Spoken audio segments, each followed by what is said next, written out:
Do, do, do.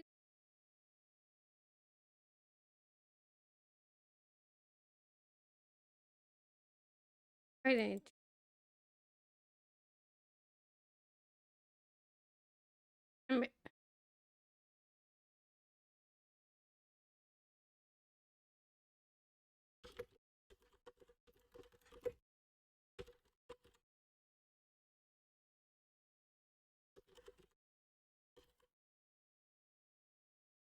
There we go.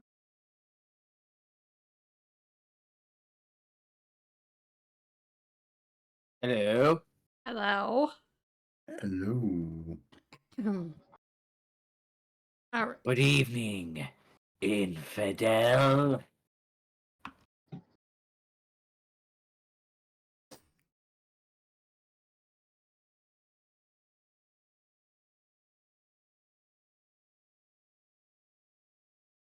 All right, that covers that. Okay, cool. Oh, that doesn't hurt my eyes as much. Okay, good game all. Thanks, man. All right, so who are we waiting for? Is it just... I think it's you three today. I think so. Yep. All right, it's time to say hello to the chat.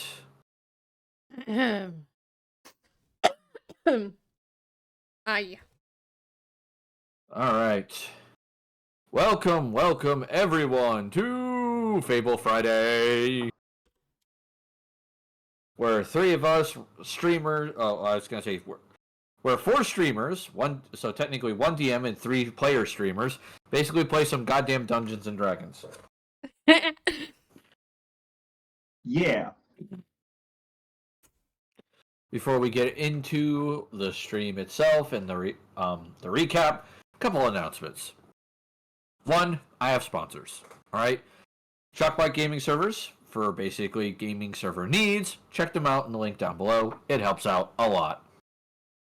And then the other one is W Energy Drinks. Cameras here.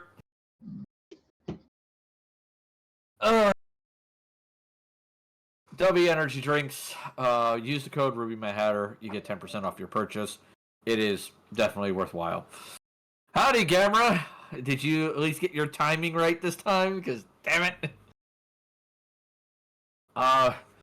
Both of these help support the stream. So please use those. Along with other support for the stream, I have a Ko-fi. Right? So if you want to donate to help keep the lights on here and help us get better tech and things of that nature, or in this case, the money I'm getting from my Ko-fi is going towards updating or upgrading my VTube Avi, so it's not just a little bouncy picture.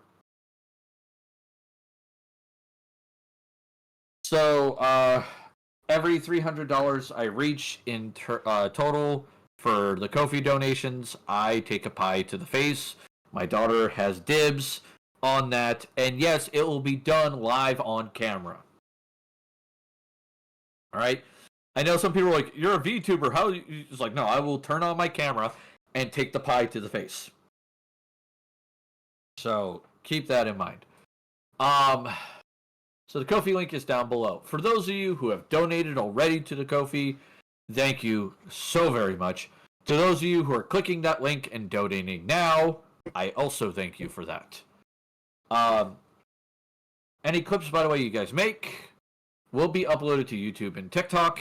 I also, myself, make one clip every video to upload to TikTok and YouTube. I haven't updated my YouTube Shorts list in a while. I am going to be working on that this weekend, so please forgive me on that front.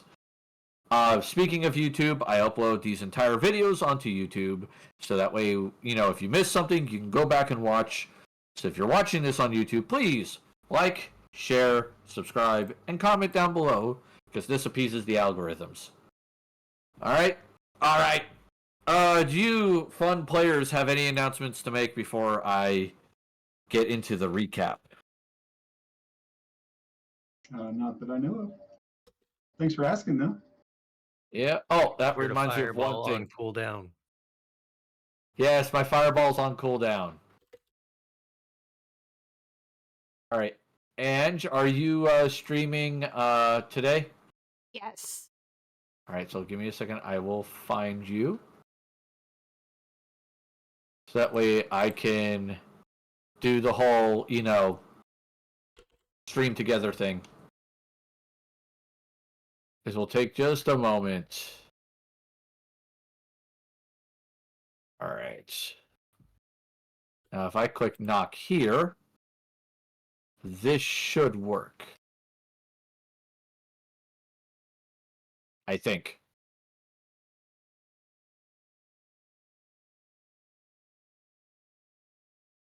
All right.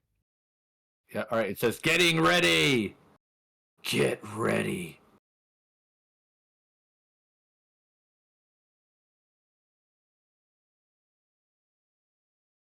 All right.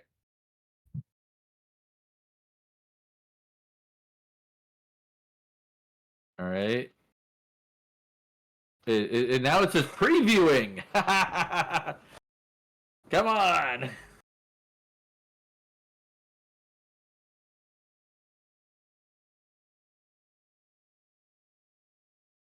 Oh, push them to add to the call. Okay.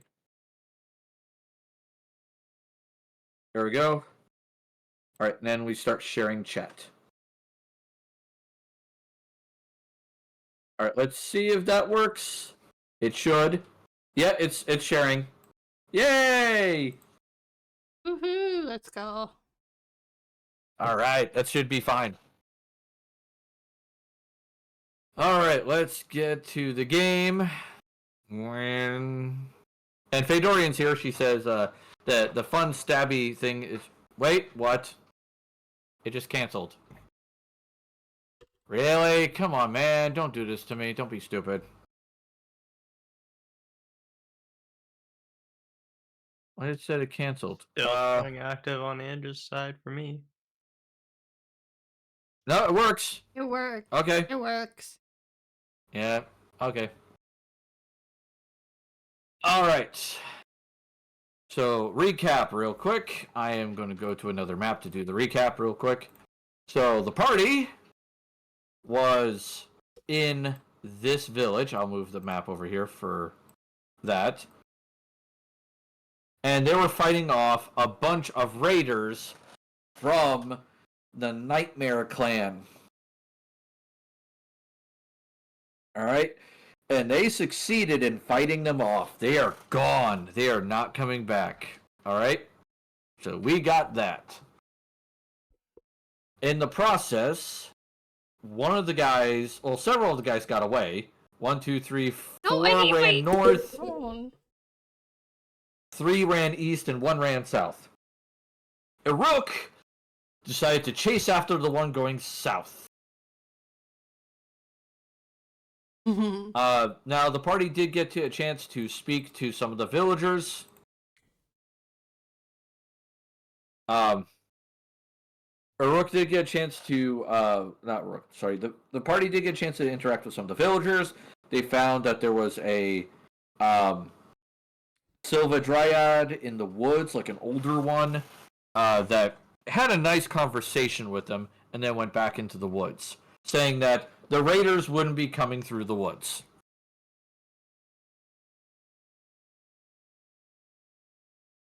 Not through the woods. Yeah, not through the woods. Now, the party did succeed in driving off the raiders with minimal house damage and no villager death. Though Arundel definitely took quite a few hits, as did Rundar. So they took quite a few hits. Zatan definitely drew attention, and Garen was raining lightning from the fucking sky as a nice little sparrow. So there is that. Oh boy, there is that.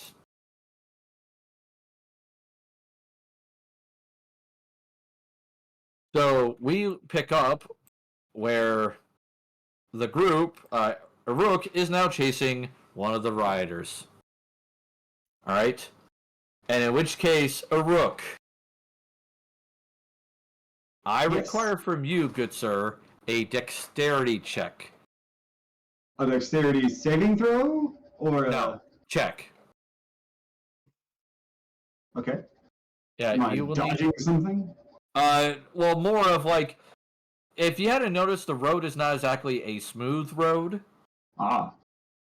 So it's more of making sure that you balance yourself correctly as the horse is dodging rocks and, branches and stuff. Gotcha. So 15 dexterity. That's a save. So we'll take what is it, 3 off of that? Hold on 1 second. 4 off of that. 11. 11. Okay. So you get to move a little closer as he is continuing to run. All right. And the way this is going to work is that first half of the screen will be there, and he will be running on the second half. Now, you can possibly get him on your side of the screen if your checks do well enough. Actually, before you move, I've realized there's one thing I got to do. I have to do his dexterity check. Okay, so never mind. He gains on you just slightly. Okay. So he's like, like his horse he's like directing his horse really well, which kind of makes sense because these people are known for their mounted combat skills. Yeah, and he knows the layout. He's been on this road before. I have not. Yeah. All right. So as you're chasing him, what is your next action you're going to do? Because that will determine what check I have you make. Okay. My next action is to use I need to get a scroll out of my little pocket. I'm going to unfurl it, and I'm going to cast Longstrider on my horse and increase its speed by 10 feet for an hour. All right, increase its speed by 10 feet for an hour. Excellent. All right, so what I'll do for that is, due to you having a slight speed increase over the horse in front of you, I'm going to give you a +2 on your rolls to catch up to this guy. No matter what the check is. Okay. Hey, I'm going to ask my horse to intimidate the other horse. All right, roll intimidate. All right. This is, I'll have to subtract off thing.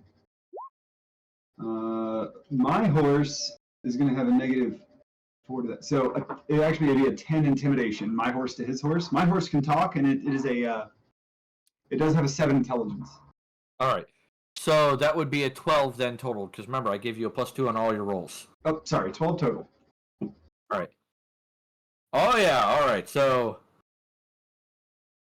the other horse falters and slows down quite a bit because it's scared and it's not paying attention to exactly what it's doing. All right. So you are definitely like catching up with it. He is going to pull out a bag and he is going to throw it onto the road. All right. In this case, a dexterity saving throw will be required. Amazing. 23. Oh, yeah, you're fine. Let's see how much of a difference we're talking about here. Actually, with the +2, it would be a 25. Yep. So 6. Okay. So you are definitely catching up to him because that slowed him down as he threw that out trying to hit you with a tanglefoot bag. All right. So it is now your action in this chase.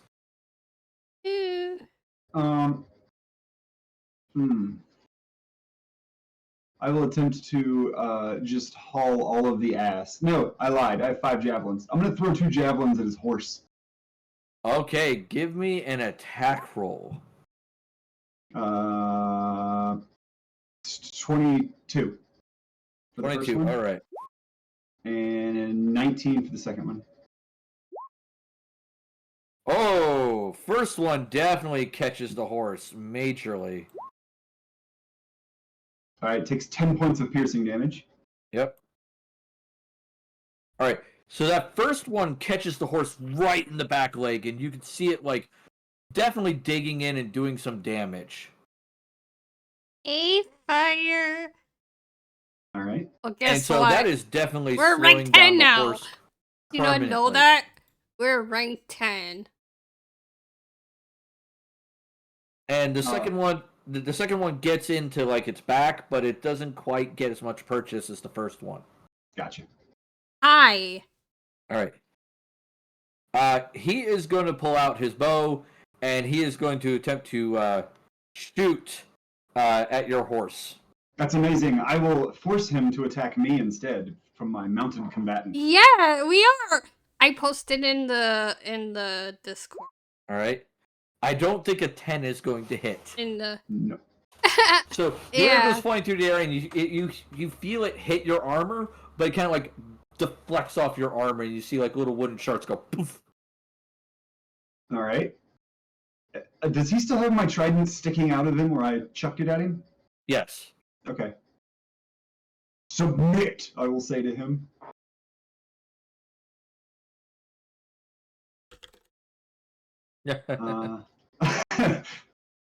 Give me an intimidate check, good sir. Natural 20 for a 27. Oh boy. With the +2, 29. Christ, that's a big fail.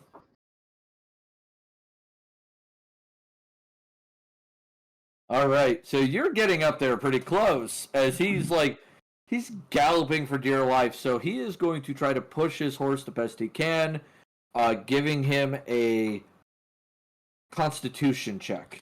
All right. For at least the Constitution check on the horse. And I am rolling shit today.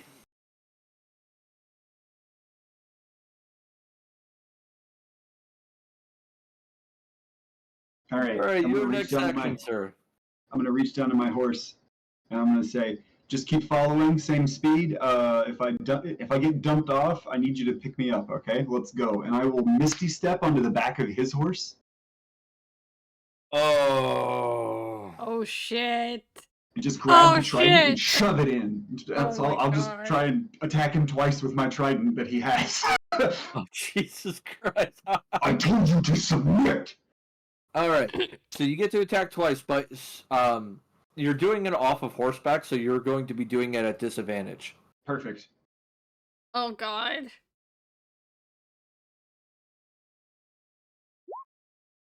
Uh, 10 to hit him. And 17. All right, the 10 does not hit, but the 17 does. Amazing. I will be using my last first level spell slot to smite him. Oh, no. So he shit. will take, let's see, 3d8 plus 6, 19 points of damage total. All right. So he definitely is in pain, and you're holding on. I require a dexterity saving throw to stay on the horse. All right. 22. 24. Yeah, you're still on. It's still going. And can you give me a Constitution check for your horse? Yes. Actually has a +2 to this. So actually a +4, so 14. So 14. All right, your horse is keeping up. So his on that.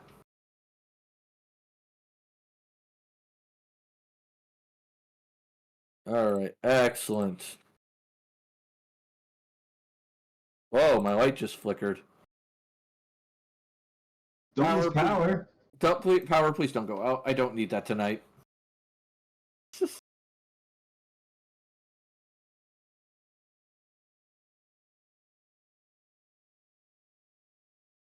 All right.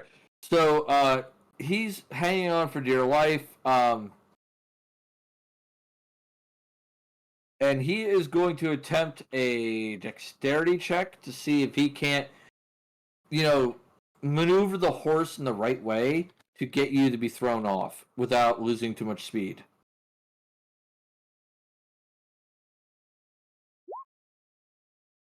An 11 is, you got to beat an 11 with your dexterity check. Okie dokie. Nope, 7. Why am I not seeing your roll? No. It's in the chat. That's weird. It says dexterity 5, but you give me a +2 for 7. Here it goes.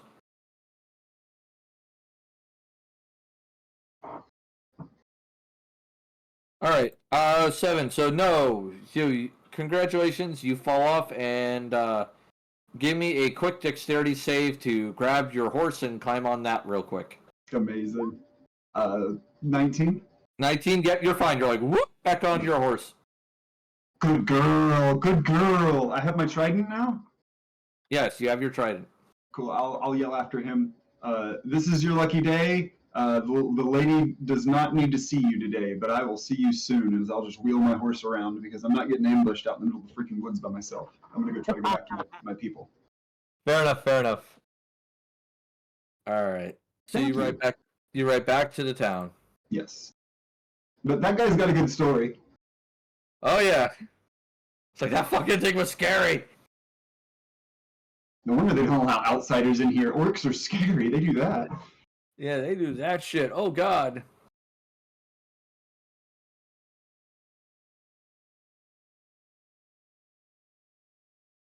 Oh yeah, it's like, that's frightening. All right, so you ride back to the village. The villagers are mostly okay. They're like looking around. Some of them are assessing how much damage was done. So, like Arendelle, Zatan, you're seeing the villagers kind of like look at some of the doors that have been damaged. They're gonna figure out how much wood they'll need to repair it. It's almost like this is definitely not the first time this has happened.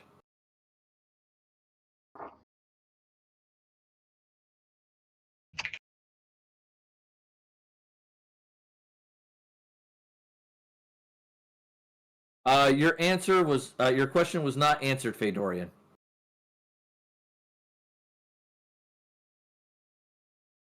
Not yet, anyway. We're waiting on Zatan for that one.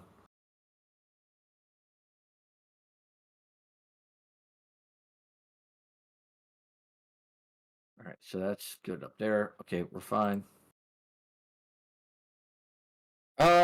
Okay, so Zatan, Arendelle, are you doing anything to help the village at this point? um, that's gonna help them fix the doors, or try to fix the doors and help them whatever they. I'll offer my services as some muscle. Okay. Yeah, the muscle is definitely appreciated. Arendelle, for the most part, you're being asked to like hold the door in the right place so they could hammer in the hinges again. And eventually, like, one of them just looks at you guys because we are so appreciative that you guys were here. We don't even want to guess what would have happened if you guys didn't fight off those raiders. You're welcome.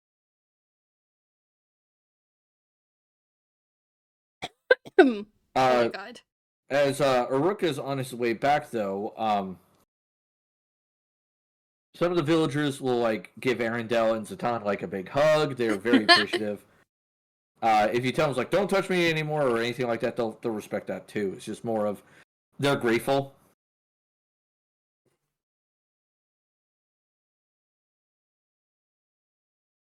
And Rundar's going around with his healing magics and healing what wounds there are. And Helios is examining the bodies of the guys that you did succeed in killing.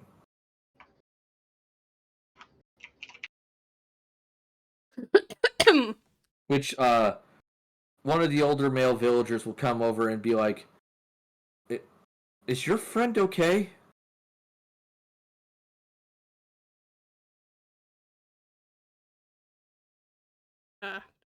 Any of you?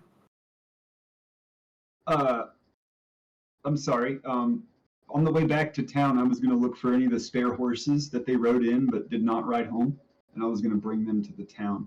But Oh yeah, you probably find a couple then. That's cool. easy enough to do. Zatan, I brought you a mount. I can has horse. Action has horse. Arendriel, I found a mount for you as well. Here you go. Joke's Thank on you. You've had a cavalier in your party who keeps forgetting to ride a horse. Bruh. Bruh. And then whoever's like, which friend is what friend okay? Who needs to be not like who's not okay? Villager? The older man will point at Helios and go, he seems to be unnaturally studying the bodies.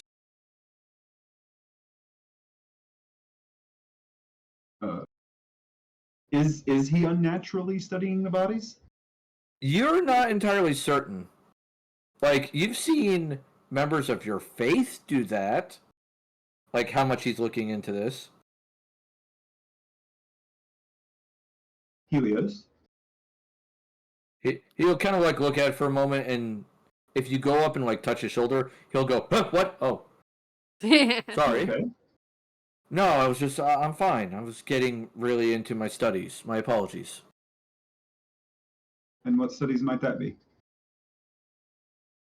Well, I was looking into these gentlemen, see what information I could possibly glean from their corpses.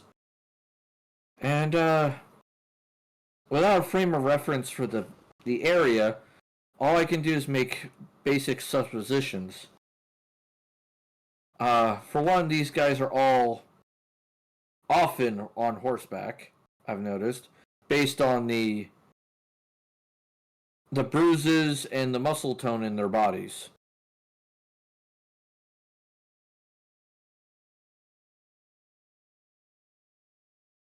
So They are professionally mounted, I would say. yes. Though, these ones I think are among the newer of their clan, if I were to make a guess.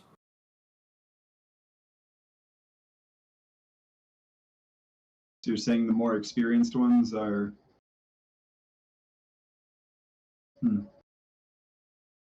Maybe this is a training mission for them. Perhaps. Or they were used as sacrificial resources because they didn't have as much resources put into them for, their military career.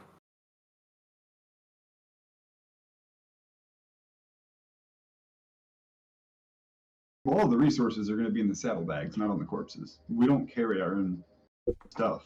The horse is there for that. No. When I say resources, I'm more talking about training, time in training, feeding the soldier, things of that nature. These are not pushovers. These are well-seasoned soldiers. Agreed, except for there's one thing I'm concerned about. And he'll reach down and pick up one of their hands, and he'll go, while there are some blisters and roughness to their hands, it is not as much as one would expect a professional long-term soldier.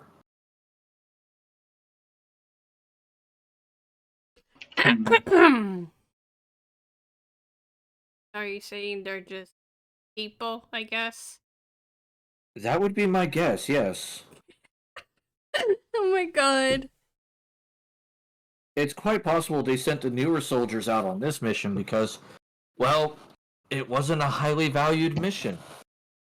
Or they didn't expect it to have such strong resistance. The villagers did say that they were just easy. They were just waiting for them to come and raid them. So maybe we could have Rundar send a message to the Bear Clan, let them know that our ambush was successful. However, some of them got away. The villagers are thankful. We didn't lose any villagers, did we? Sound off if you're missing someone. I shout around to the village. Suddenly I'm getting that image from Atlantis: The Lost Empire where it's like guy lights up a match and goes, okay. Don't everybody move at once. It's just, Yeah, you're right. it's like, okay, who's not dead? Yep. like, Mhm. no, not a single villager died. There were a few injuries, but nothing from like the weapons themselves. It was more of like people took some like dislocated shoulders or things of that nature because they got hit with a door. Gotcha. I have to ban a bot. Doo-da, doo-da. Yeah, ban that bot. Get good. I'm trying to get to it. Eat it. Okay, it's not letting me do it there. Let me see.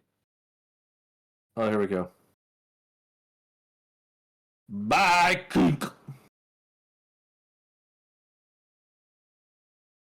Yep, you're gone now.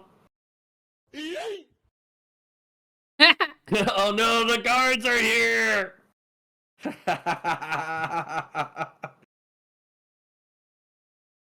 Oh, you see, the problem is Angie's stream is not seeing the guards.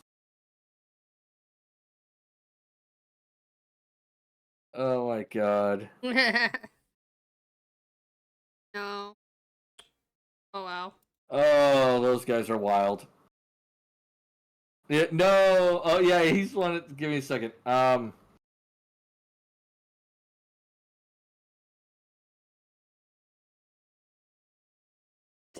He's one that you. If I could spell, today would be nice. All right. Let me do that. Open up that in a new pad. Oh, shite. Here you go. Ready? This is them. Oh. Yeah. All right. Wait. They can't see it, so I'll have to share it with Ange. So give me a second. I'll send it to her. Oh. I can find it. Oh. There you go. There you go, Ange. If you want to show it to your audience, you can.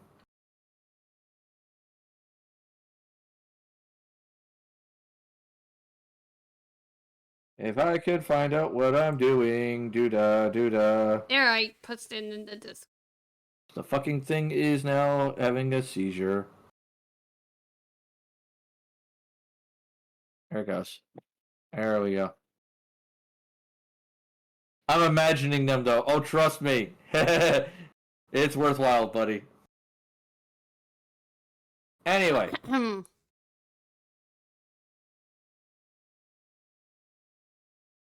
Moving on.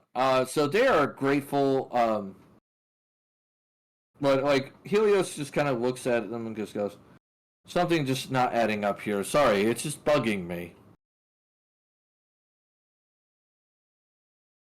And he'll look over at Rook and go, "Oh, I see you got your trident back. Yes, I did. Excellent, excellent. I'm glad to hear this. Recovering equipment is always worthwhile." It is. Do you wish to glean anything else from these corpses? I believe Rundar and I could, before we put them in the ground, we could question them. If you so desire, that would be most appreciative. I do lack the ability to speak with the dead. That is, unfortunately, beyond my skill set. Rundar is an accomplished priest of the dead, so shall we get out of the public eye before we do this, though? Yeah, I think we do not wish to disturb the villagers. No. Erindriel, Zatan, are you injured? Yeah, we're a bit injured. I've been tickled. Well, we can either rest for an hour, or we can use some magic. Which do you prefer? Helios goes, I would suggest restraining on magic casting as much as possible. In case they come back with additional forces. Okay. That is wise. Then perhaps you all can rest while I dig some graves and Rundar questions one of these men. All right, so Speak with the Dead gives you 8 questions you can ask him, because it's 1 per level. It's 1 per spell level, right? Is it spell level, or I thought it was character level? I might be wrong. That's Let me bring check. me I think you start D&D, with 5. the That's movie. it. Let me see. I'm checking right now, because that's a good one. Roger. 5 questions. You're right. So you get 5 questions. Okay. I don't want to role play for Rundar, but the ceremony is kind of like we throw some incense. We have some powdered silver. He might shake a holy water vial. He doesn't dump any of it out, but he chants. And then he probably selects one of the not young men, but older men, and casts his spell. All right. As the holy water sprinkles over it and he finishes his prayer, the corpse suddenly just like shoots up like from the waist and like sits up This is bringing me the D&D movie. and just kind of looks around. Okay. You guess get like a as- faint violet glow in his eyes. I don't know if you know that Ooh, D&D can I- movie where they ask those Is that questions. normal? For casting this spell, yes, especially Okay, with cool. your deity. I'm gonna pull out my sword just in case, because I don't trust it. I don't trust this. Fucking Oh. die. We're not actually talking to the person. We're just talking to the memories inside of it. So don't. Yeah, I don't trust the magic, so Oh, interesting. Are there any specific questions that? This is Eruk asking the group. Are there any specific questions that we would prefer to ask it? Because we already know it's from the. We already know which clan it's from.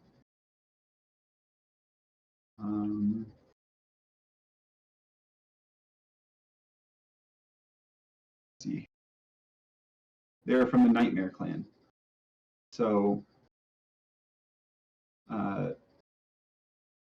we don't need to know the leader. We need to know why they are raiding the town, right? Yeah. Okay. Rundar will ask the corpse of the man, hey, why y'all raiding this town? These are nice people. What were you hoping to achieve here? Let me double check something here because I believe Speak with the Dead doesn't necessarily have to have the question be the person who cast the spell. Says blah blah blah blah blah blah.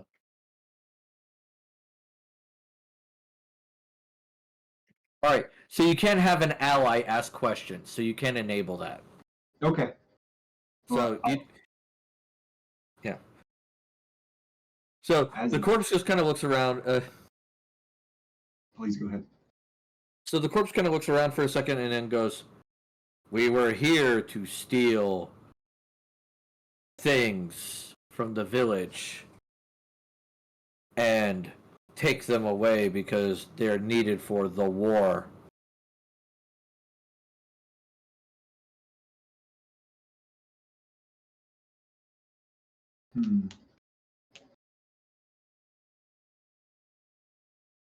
What war supplies is the Nightmare Clan low on?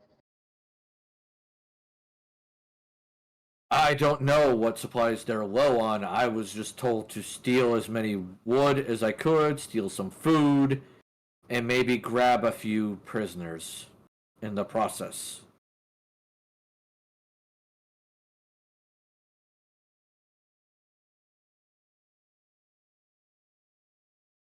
gonna kind of pull the group slightly to the side so that way I don't actually ask it a question.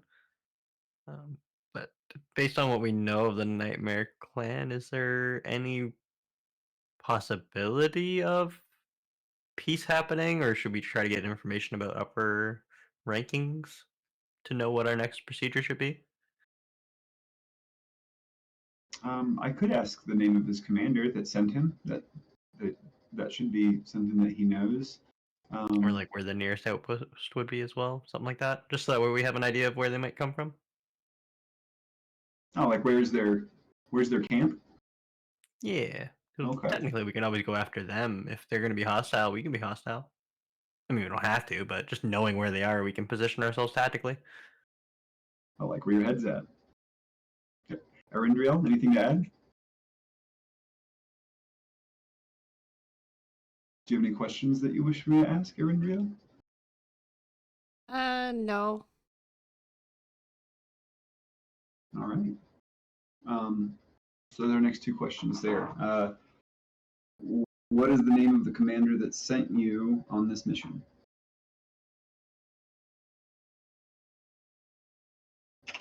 The guy just kind of looks and goes, my superior who sent me on this was Captain. He thinks for a moment and then goes, Captain, Captain Phil. Yeah, Captain, and he tries to like mouth it correctly and just goes. He's like, ah. This is the DM actually trying to come up with a name on the fly. I got you. It's not Izumo Chirho, the leader lady, right? No. Okay. No, it is not that. No, I don't wanna. It is definitely not that. I don't even Phil know. McCracken. No.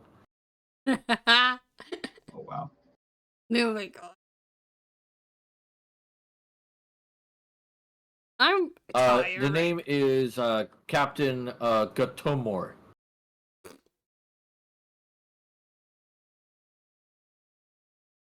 It's Captain Gatomor. What was the location, distance, and direction of your camp, of your raiding camp? He thinks for a moment and then he looks kind of like eastward and goes to the east. He doesn't know specific directions and whatnot. I'll ask the villagers.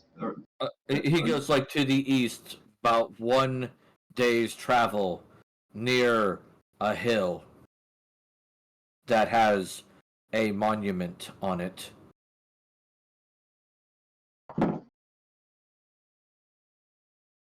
It's amazing. So that's 3 questions. You have 2 more. That was 4. Oh, that's 4?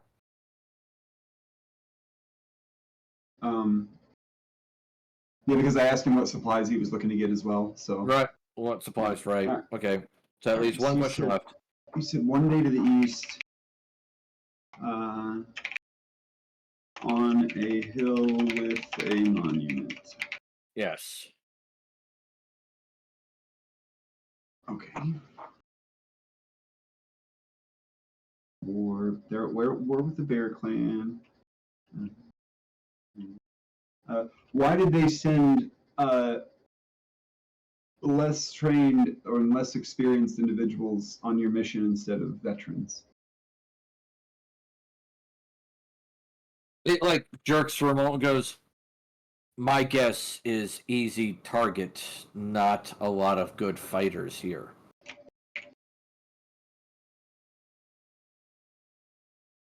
All right. And then the corpse just collapses and then falls to the ground.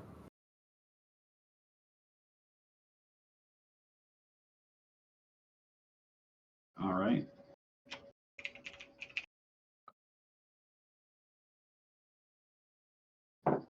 Helios sits there and thinks for a moment and goes, interesting. Well, perhaps we should rest here for the day and then head out tomorrow? Sounds like a plan. Let's do it. I guess we're gonna do 1 to the east. We're gonna go. Zatan, do you want to go do that? Do you want to go raid the raiders?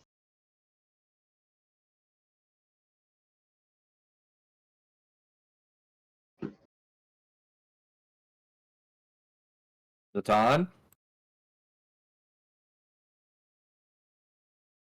NvrNrml, you want to go raid the raiders? Sure, let's go.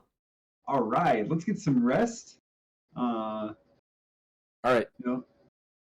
Do our thing. how many horses did I recover? Was it 3, 2? 1, 2, 3, 4, 5, 6. 7. So roll me a d6.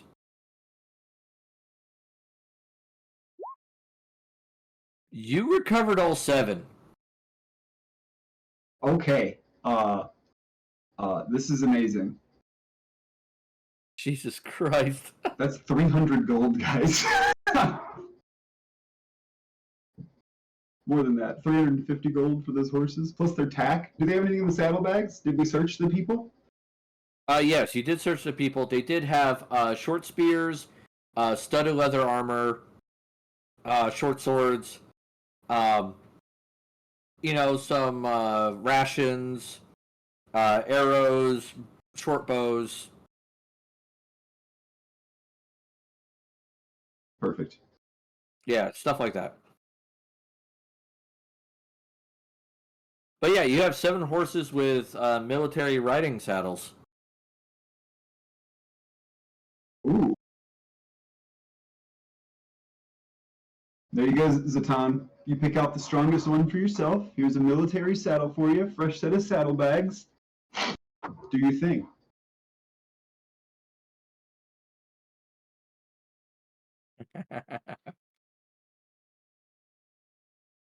So would these actually be considered war horses since they're trained for battle? Yes, they are war horses. All right, Bear Clan's gonna be really happy if we can return these. Or maybe this will be our gift to the Dragon Clan if we can make it there. Ooh, that's such a good idea.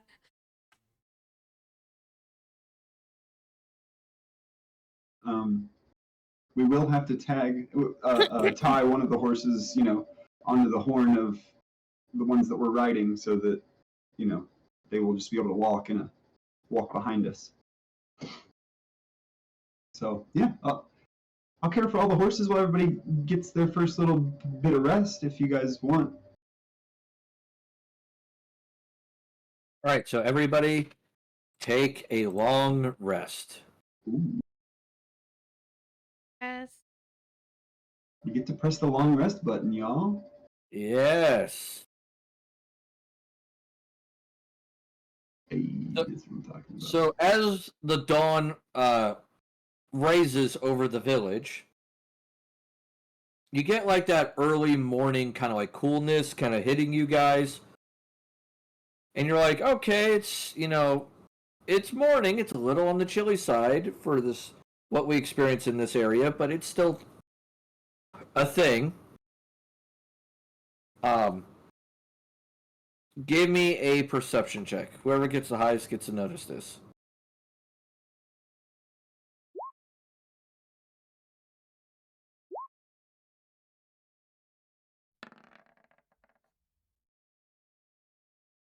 The elf would. Oh. That elf always will.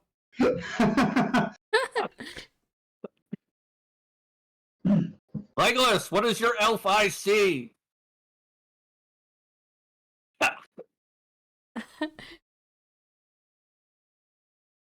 Oh, excuse me.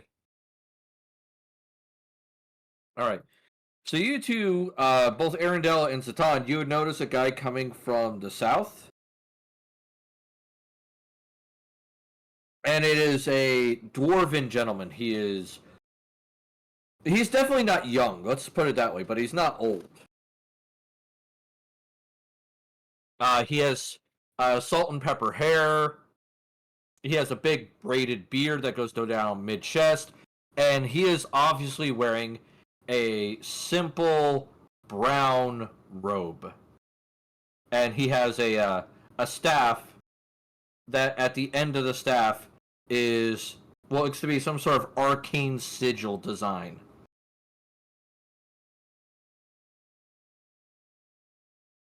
I don't know if I like the looks of this.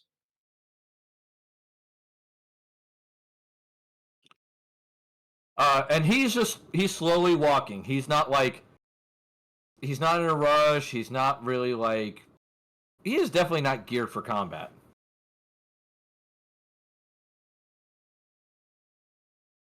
And a few of the villagers kind of look at him weird as he approaches. And you can see that there's a backpack on him now, and there's like some sort of book strapped to his side. So are you guys going to intercept him before the villagers, or are you just going to let the villagers engage with him first? NvrNrml is the one that's seen, correct? And Zatan? Yeah, NvrNrml and Zatan. We should do Satan. I think it's a pretty good idea for us to be involved, at least. I don't know if we necessarily intervene, but being there to be able to help is a good idea. Okay. We don't know the intentions quite yet. Yeah, so I'm tired. All right. So as he approaches, some of the villagers kind of like react to him, and they're like a little confused at first, and then he kind of smiles and waves and goes, "Good day, good people. My name is my name is Brother Ethar. I am here to provide aid and succor, as well as to educate all those onto the path of enlightenment." Oh, shit.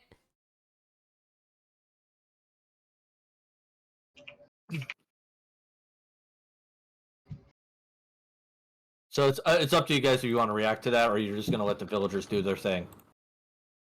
I'm gonna kind of just turn away, but continue listening in just in case there's any relevant information. Yeah. All right, fair enough. What are you guys staring at over there?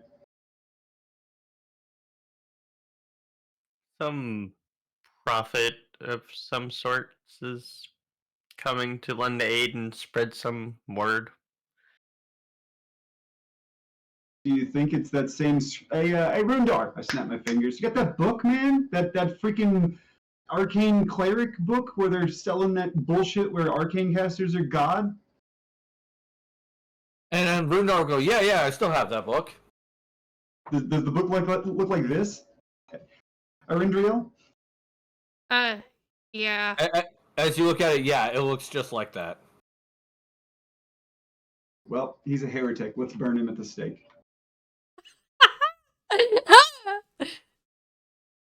Oh my god.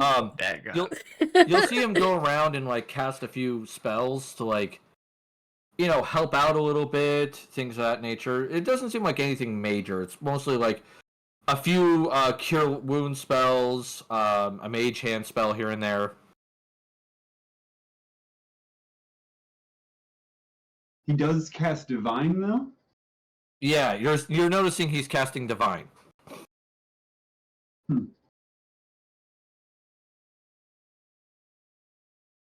And then as the villagers kind of like part a little bit, and they're kind of like a little in awe about him because, you guys have kind of also taught these villagers that outsiders don't necessarily need to be feared.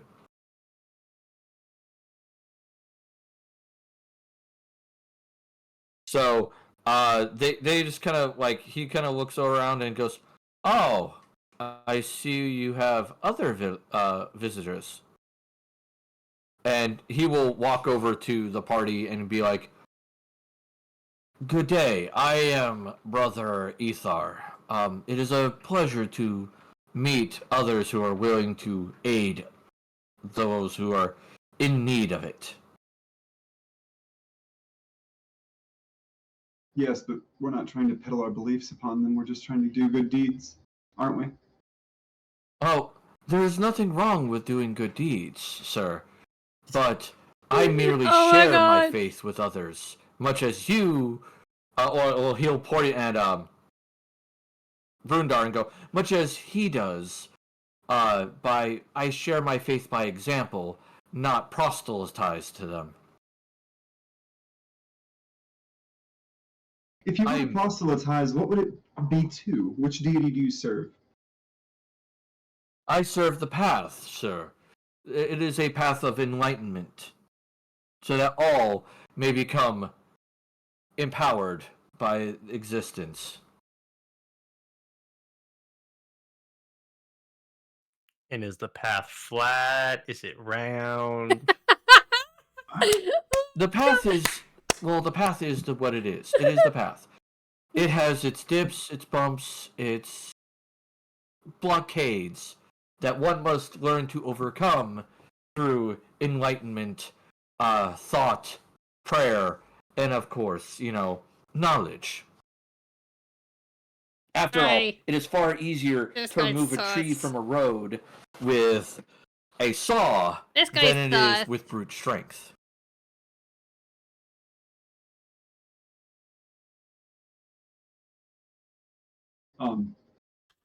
NvrNrml is the town.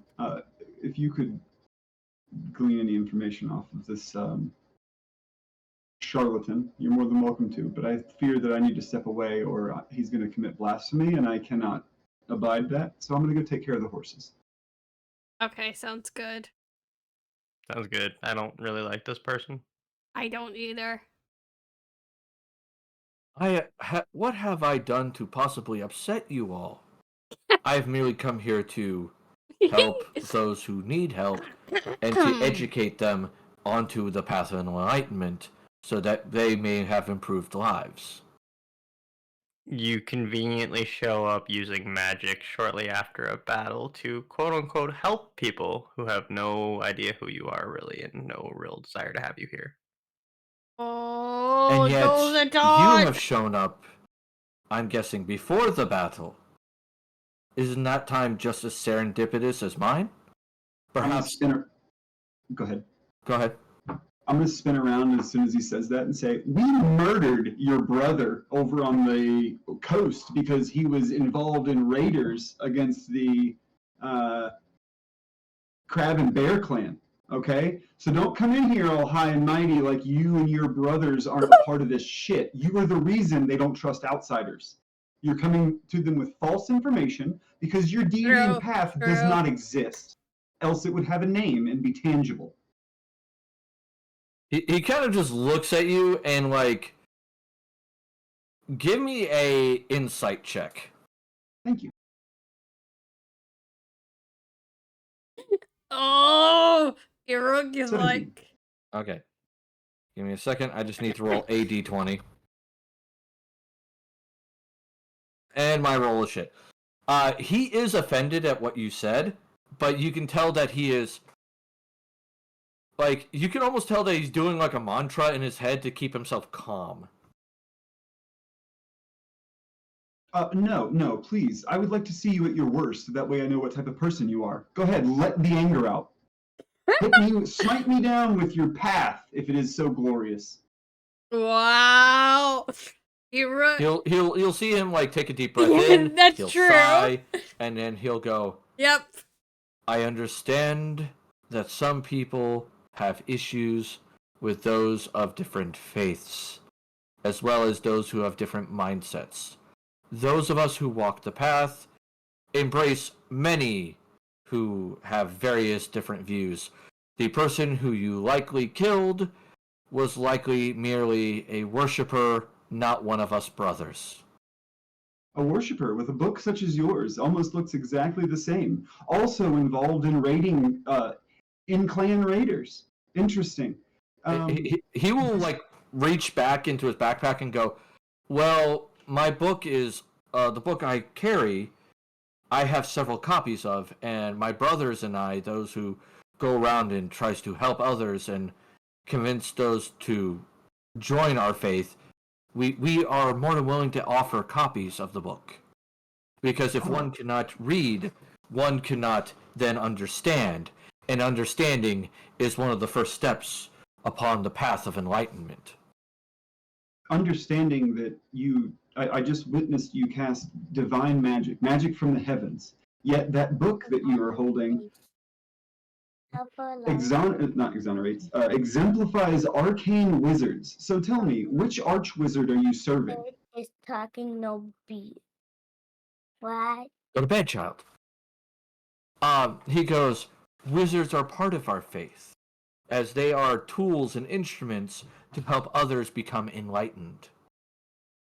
As they No, often... they are not tools and instruments. They are the Enlightenment. Your book says that arcane casters are to be revered and celebrated above all else. Even the divine path Yes, that your book tell us has. who it is. So go ahead and peddle me Eric more can be lies. all Go ahead. pissed They off. are considered closer to the source of enlightenment, hence why they are revered. Come on, tell I us. believe you are Religion check? misunderstanding the text. Can I make a If religion you- check for the god of the arcane? Okay, yeah, sure. Go. Damn. Nope, not my Nope. purview. Not your purview. I'm sorry for interrupting you. I didn't mean No, it's not your purview. No, I'm getting a laugh. That's all. to. So you kind of stop for Stumble for a minute. Goes, if you are having issues understanding the text, I am more than willing to sit with you and take the time necessary to help enlighten you, good sir. Just tell us. Trying to get his freaking arch wizard name.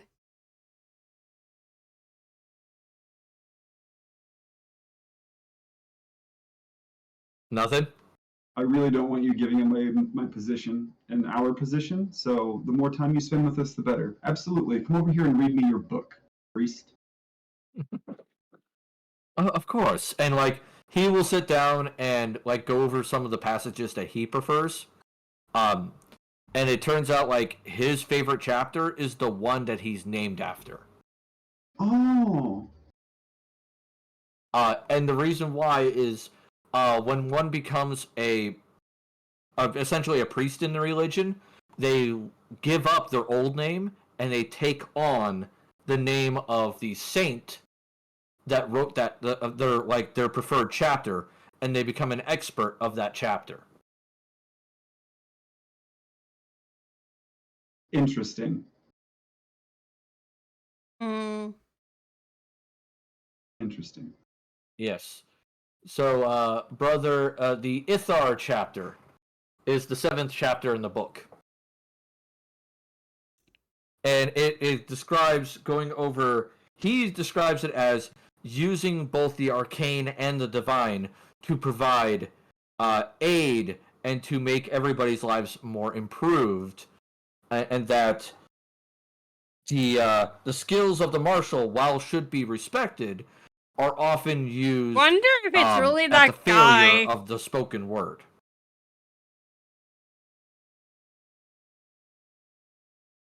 What is his name? How old are you, Master Dwarf? He goes, I am currently 230 years old. You'd think that by then you would know the difference between a religion and a cult. You, sir, are in a cult. They've stolen your identity from you. He will kind of smile and just go, I understand it may be perceived as such, but I assure you, it is a proper religion. You don't have a name anymore. I willingly gave up my name when I became inducted into the priesthood, as many priests before me have. Right. It's a cult.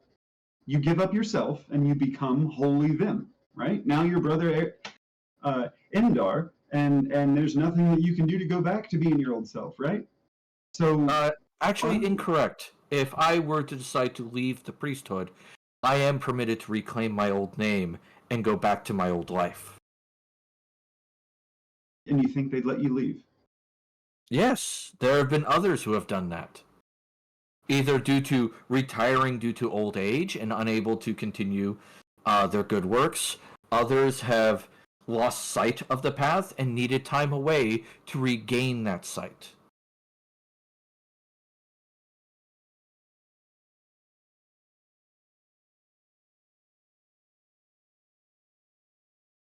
All right, y'all. Please stop me from doing something evil. I'm about to murder this dwarf.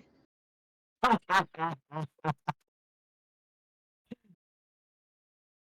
my god. So, Zatan, Arendelle, are you going to do anything? I don't I'm know. just gonna kind of stay on my guard because I still don't like the little dwarf. Yeah.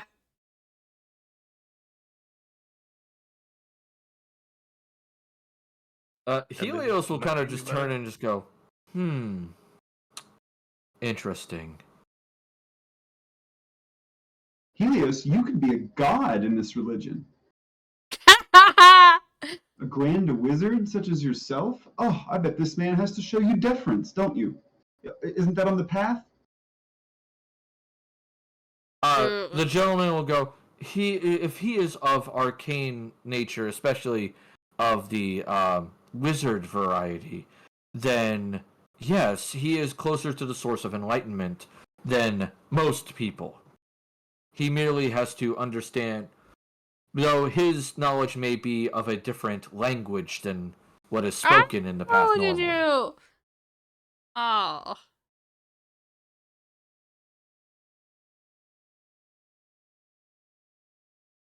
Tell me, good sir, what is your name? No, you don't get that. Sorry. I don't want you to be familiar with me so you can spy on me from afar. Ooh, As you wish. Do you have a profession? I'm guessing some sort of martial profession based on your armor and weaponry choices. I am an undertaker, good sir. I inter bodies to the earth so that they can go back to the lady. This is my book of dead, and I take out my giant-ass tome of bodies that I've buried, and I thump it next to his book. He goes, "Ah, you are a servant of the Lady Libertine Eterna." A real deity, tangible. Really? Have you seen her in person? I seen her just yesterday, as we put the bodies in the ground and questioned the dead. So she came into existence in front of you. She spoke with you. Oh, you're gonna have this argument. Interesting. At least I can name my god. Yours could be a demon for all you know, and cults often are demon spawn that have hoodwinked people into doing something quote unquote good to gain their trust and corrupt their souls. If you cannot name your god and the real god, then it does not exist. I feel like it's Oh that no, guy. you misunderstand. Our deity has a name, but Tell us his name! I am not prepared to speak it yet. Come on. It is quite the ritual to be able to voice one's deity for my path. Correct. It's a demon. You don't need to. Do you? A oh deity my God. gets power through people worshiping in their image. There's no reason that they wouldn't make it unpronounceable. Oh no, it's not even unpronounceable. It's just not preferred to be spoken aloud, except with the faithful. Right, because you don't want other people to hear it and realize it's a demon. If that is your belief, that is fair. Oh my God. I basically have my faith, but I have seen my deity. I have been in their presence, and it was an eye-opening experience. I too have seen an archwizard once or twice. They're nothing special. Oh, you misunderstand. This was no mere archwizard. This was one of the divine. I believe that you believe that. Tell me, are your deities allowed to walk amongst the people? No, for good reason. There are rules against that.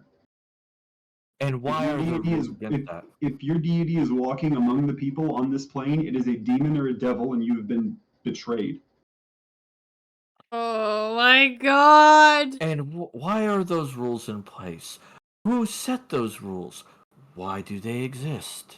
They set those rules themselves long ago because whenever they go to war, they destroy entire worlds, they destroy entire planes.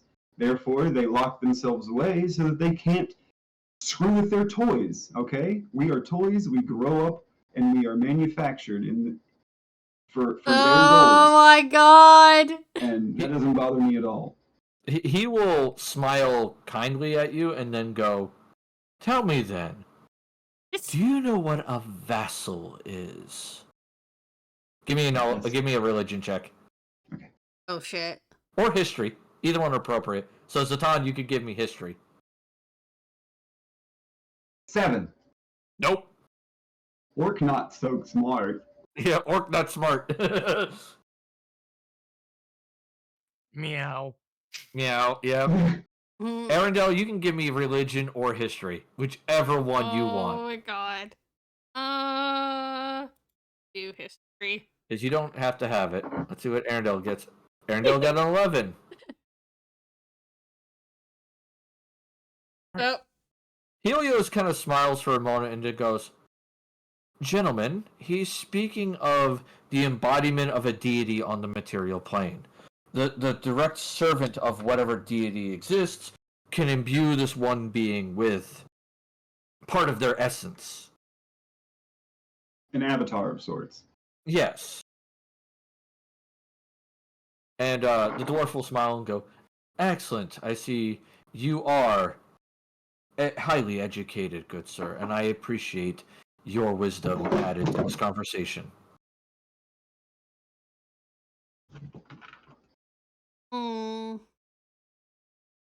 So, that is your deity attempting to walk upon this plane. Kind of almost a cheat, if you will, or a loophole.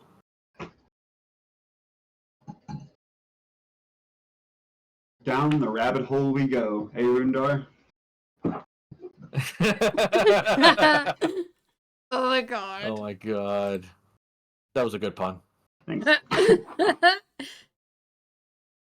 We can sit here all day and argue semantics about what's right and what's wrong, but you need to realize that if indeed the avatar stood before you or a vessel, it still wasn't your deity. Indeed. But that does not make my religion any less, Oh my god. what's wrong, like, for real than yours. Would you like to meet my lady? I'd rather not. But at the same time, I understand that once my physical form has been destroyed, I will ascend to be in the grand library of my deity and basically enjoy eternal enlightenment and knowledge. To each their own. A pleasure meeting you. Should we go before I hang this man? You have anger issues, my young friend. I have lying issues. I have very tempted to lock you into a chair and force you to tell the truth, but I really don't want to do that in front of these villagers because they seem to enjoy your paltry tricks with your little fake hand and your minor healing. So I'll leave you be, but I want you to know that Brother... Oh, shit. What was his name? Brother Endro? No. Ethar? Yes, my name is Brother Ethar. Brother Ethar, if you've given up your name and there's only 7 verses, I'm sure I'll meet a dozen other Brother Ethars. So it was not good to meet you. There are 22 chapters in the Book of the Path. Oh, so 22 names only in your entire religion. Amazing. That must be really, really confusing to get right in the history. Oh, wait, you probably don't have a lot of history since it's a new religion, right? He smiles and goes, Only those who take up the... What's the word I'm looking for? I don't want to say mission. It's not the right word I'm looking for. Take up the calling of doing what I do are the ones who get the names.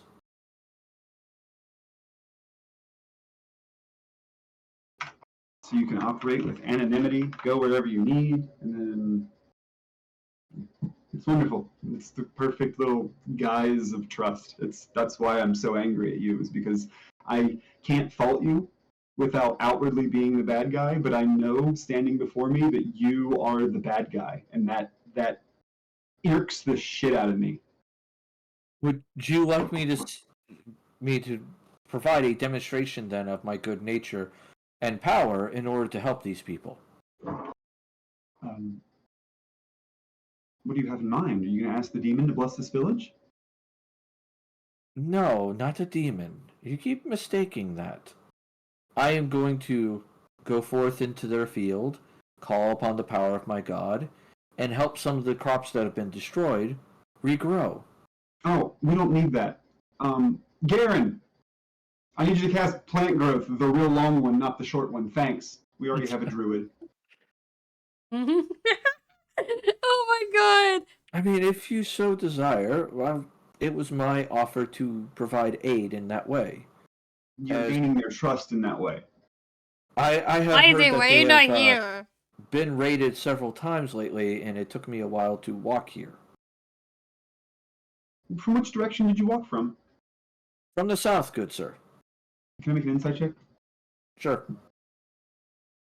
It's a simple thing. If he lies about the simple thing, he's gonna get tridented. Insight. 17. He's telling the truth. All right, cool. He did come from the south. All right.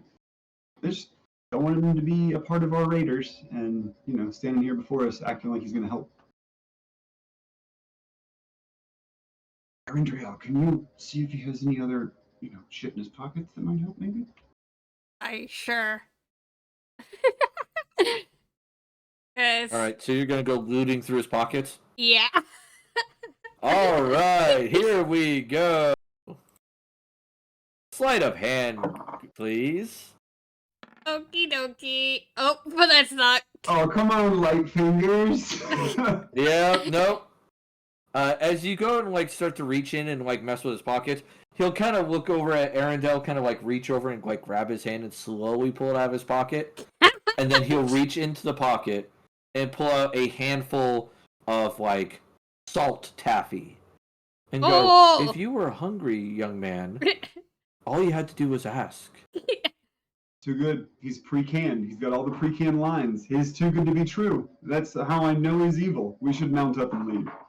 Good idea. Garen will go, "I'm gonna stay behind and one, keep an eye on him, and two, help these people." Wonderful. Thank you very much for. Wait, you mean leave? Stay? For a while, yes. Do we He's need to come back and find you? No, I'll come find you if, whenever this guy is gone. Or, the village no longer needs me. Don't fall for his shit, Garen. If I come back and you're wearing that book around your neck, I would be displeased. Don't you worry, I ain't gonna fall for his stuff.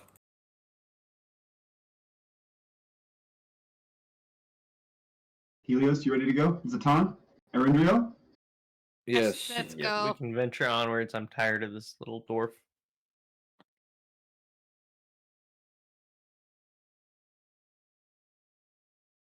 Alright, so you guys mount up and head out.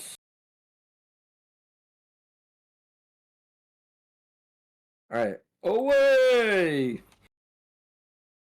Alright, so you're heading to the raider camp? Yes. Alright.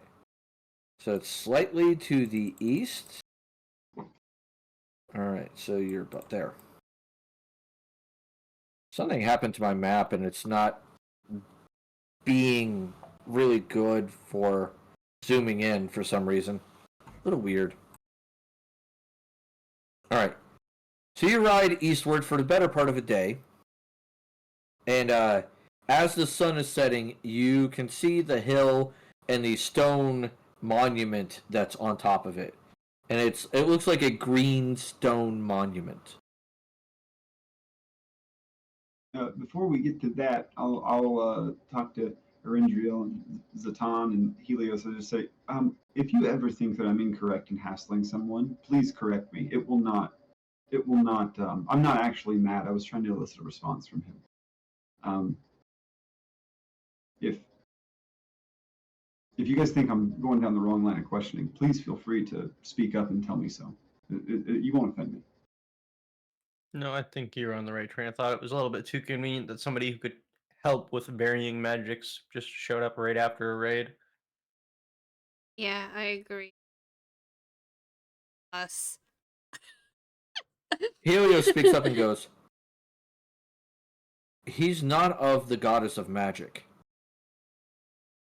That's what I mean. He's not worshiping a god. You know what I mean? He's not worshiping a known deity. Helios, do brand new deities just pop up out of nowhere? He goes, "Actually, yes. That has happened before." what's the odds it's a demon or a devil that's got these people hoodwinked into a cult? Or a fae, for that mean. I would normally agree with you on the hoodwinked, but here's the problem.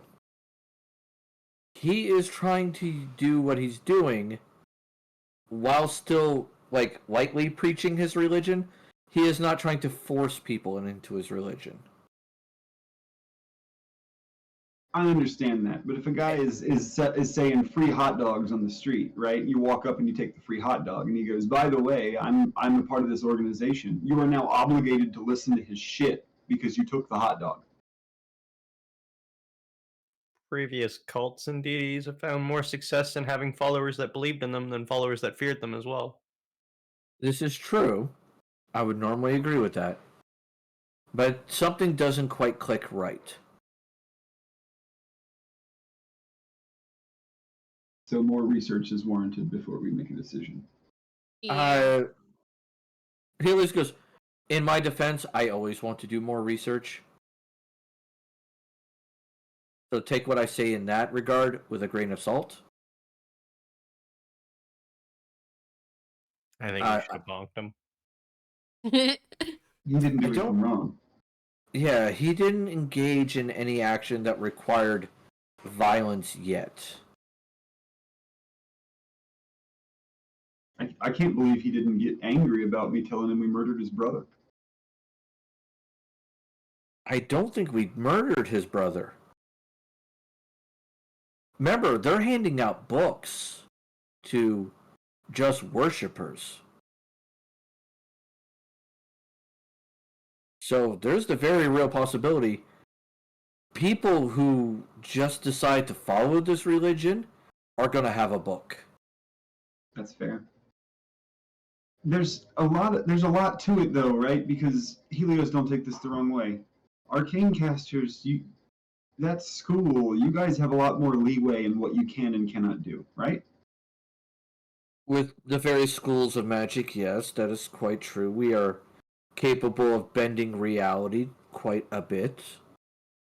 So having wizards, powerful wizards, be a friend to this organization, right? They obviously want that because they're going around to wizards saying, "You're closer to the source," and you're already an arcane spellcaster. You're already special. You're already rare. But you're gonna flock to a place that celebrates you and worships you, yes, rather than being scorned and distrusted. Normally that is true, but arcane casters already have a religion that honestly celebrates them quite a bit. And that's the deity Abnu Ketna, the Abu goddess Ketna? of magic. Okay. Most wizards tend to worship. Most wizards, sorcerers, hell, even warlocks tend to at least venerate her slightly.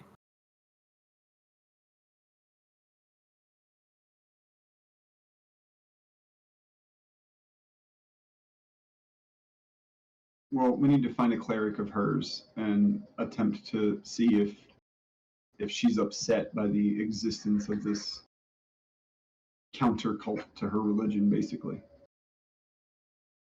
I mean, if we wanted a follower of her religion, the best methodology would be back in Sahir, as she does have a major temple in the capital. I'm sure that we'll be back in a town. That is, the next time that we're in a major town, we got to try and get that information. Agreed. I just Sorry, Go go ahead. ahead.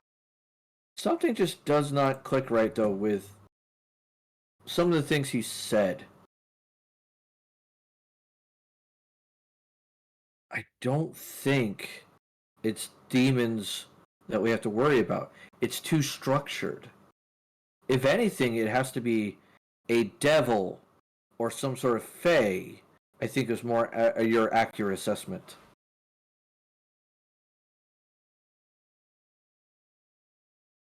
And if if they have to do a ritual to quote unquote talk to their deity. I mean, I understand that there are holy rituals that can bring some of the deities here sometimes, or their vessel, as you put it, but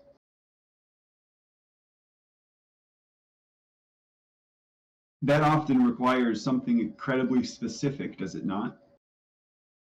Normally, for most rituals, yes, it requires a particular chant, a particular ritualistic setup, usually some sort of material to be sacrificed.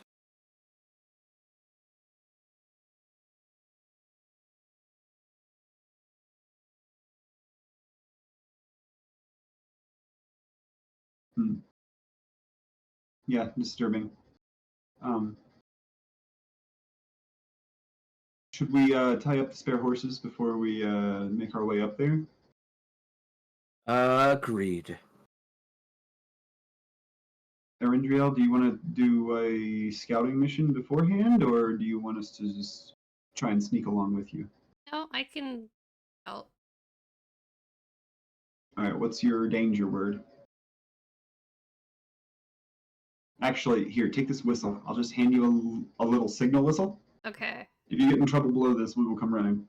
Okay.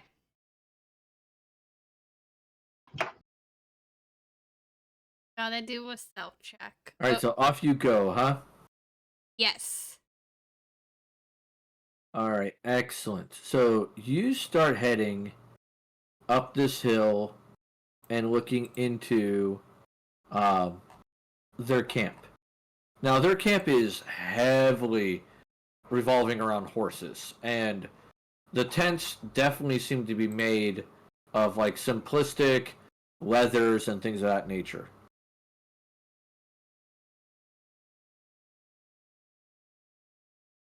And you can see that there's like a fire inside each one, and that it is, you know, the horses are incredibly well cared for. That much is to be said.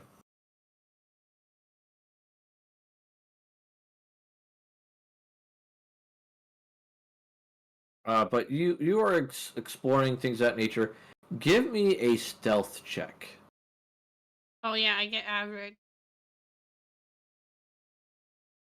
Yeah, at minimum you get average. You could always roll higher. Nice. All right. Yep. All right, so you were able to sneak through here fairly easily. Yeah, let's go.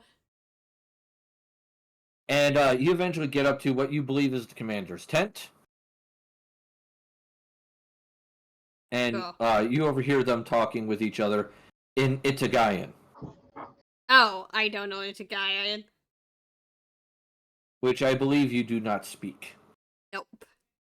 So you hear gibberish. Yeah. But it does sound like initially angry gibberish for a while, and then suddenly a young man will come bursting out of the tent, kind of almost past you, like you were pretty close to the entrance, but he doesn't seem to notice you. And you see him kind of walk off, and he's got a spear, like a long spear on his back, and he is in medium armor. Okay. Okay. And he has like long dark hair that goes to about probably his shoulders. Hmm. He heads over to like a horse, and he pulls it out of his pocket a brush, and he just starts brushing the horse and like talking to it in his native tongue.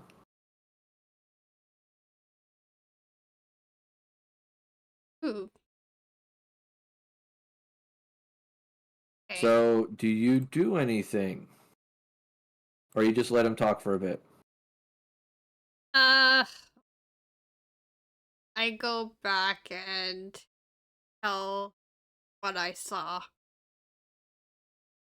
Okay. How many people were up there? Your best guess is probably about 600 people.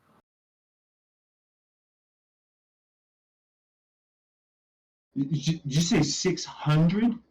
Yes. Uh, How many horses? Is it like one horse per person? For the most part, yes. There are some people who don't have any horses, and there are some who have multiple horses. And this is a raiding camp. This is much more than a raiding camp. We need to go, or like, unless you want to do horrible things to them, Erindriel. I don't think Zatan and I can go up there and blend in very well. So unless you wish to poison their food supply or poison their water supply, I believe we need to leave before we get I have caught. an interesting slight proposal that either ends in Zatan's demise or causes this camp a lot of trouble. All right, what you got? So if I were to Misty Step my way to the horses, I have things like daunting. Oh, you're going to stampede the horses? That's actually really smart. And dissonant whispers, and I'm wondering if I can cause a giant fucking stampede in the pen that basically destroys the camp, because if you have 600 fucking horses almost going wild, that would be a disaster. Yeah, it's putting it mildly. and I am a cavalier, so I could probably get on top of one of those horses without getting injured pretty easily, I would imagine. I mean, if you want, they're used to mounted people coming in and out. If you just ride up there, do your thing, and then come back down. Well, that's what I'm wondering, if I'm like, kind of like fake it looking like a patrol, because we still have their horses, correct? Yes, you If saw. I kind of make it look like a patrol, if I don't get close enough that they really notice I'm not wearing the proper gear, and then I just kind of Misty Step my ass inside and go, boo, and see what happens. Oh my god. How do I want to put this? So, Is it a recommended or a not recommended move, is what I'm asking. Erindriel, If the aggro know, camp, there's no getting away. I was gonna say, Erindriel, you know that his outfit definitely would be drastically different than what they are normally dressed in. Yeah. He would kind of stand out. Yeah, it's Is pretty Arendrell somewhat confident in luring a patrol officer that would be dressed in roughly the same size gear I would need to be able to pull this off? So you really want me to knock him out? I kind of want to know what happens if I cause 600 horses to go on a stampede, okay? It sounds really fun. But if y'all say no, I understand no. So don't take this the wrong way, but if you were to strip quote unquote naked, do you look like a lion? Yes? Ish. I mean, could you just walk up there on all fours and roar at the horses?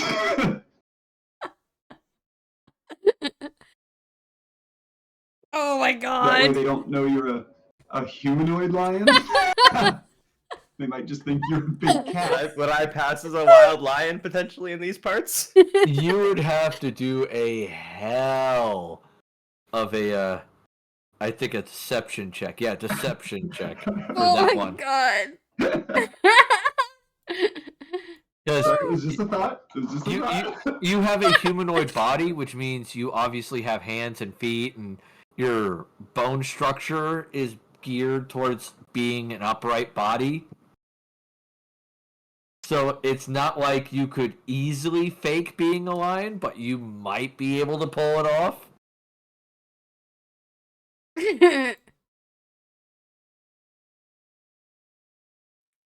The inner child in me says YOLO for some reason, but the adult in me says don't do it. Remember, you also have a member of your party who is good at deception.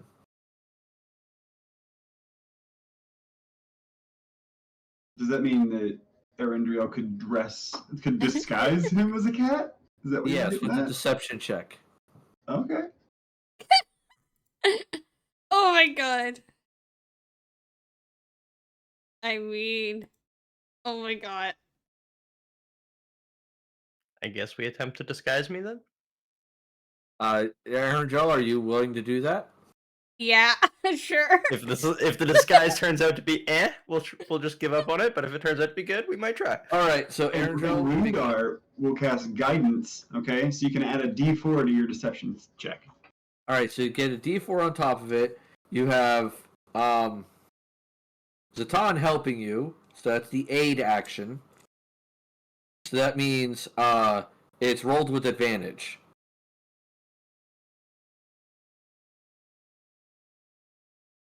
So let's see what you get, Erendrell. You get a deception check at advantage with a 1d4 plus.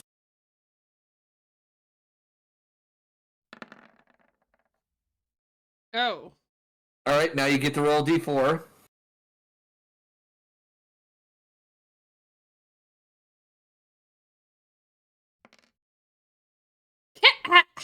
So 1. All right, so it's a 25. Oh, goody. Yeah. Oh my god, So, I'm gonna give Zatan, me. you do know this means you have to strip down to nothing to do this. I ain't afraid. Got it. I think So that's what we've seen before. Yeah, and it also means you don't have your sword, you don't have your armor, none of that equipment. That's okay though, because we're being smart about this, and I'm not misty stepping in, so I can always misty step out. All right. And while he's getting prepared with that, I'm gonna stage I'll put his sword. I'll tie it to one side of his saddle. I'll put if you have any magic items or whatever, I'll put them in your saddlebag of your horse that you've got. That way, if you need, you can call your horse and it'll bring your shit to you. Easy peasy. Yeah, now mind you, he is in full plate, which takes a while to put on. That's fair. So he won't be able to put his armor on, but he at least will be able to be armed. Perfect. All right. All right, so before we get into the chaos you're about to cause, we're going to take a quick intermission. I have a puppy to walk and kids to tell to go to sleep. So I will be back, I want to say about, at the latest, 8:50. I am so hyped for I gotta this. take my dog out as well, so I'm going to hurry my butt off. I'm so hyped for this. This is great. Thank you guys. I'll see you in 10:15? Ish, yeah. All right. All right, Oh my and for god. those of you watching, you'll have a brief intermission. You'll get to listen to some music, see some pictures. If you want to add art to the picture list, Oh my by god. all means, send it to me. I'll add it. All right? Be back in a little bit.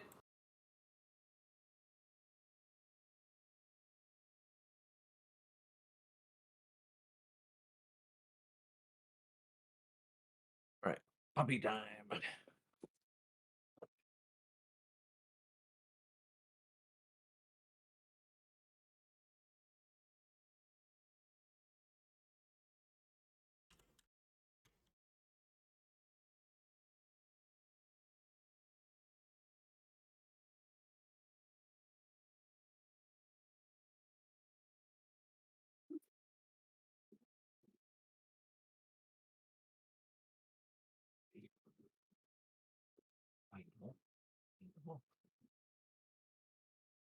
That's my face.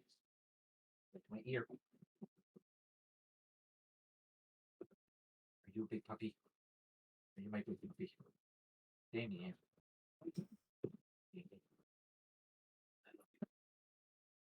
Yeah, I know.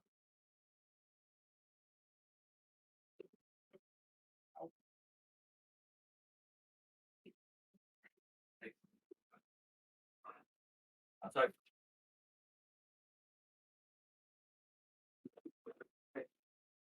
Here.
house.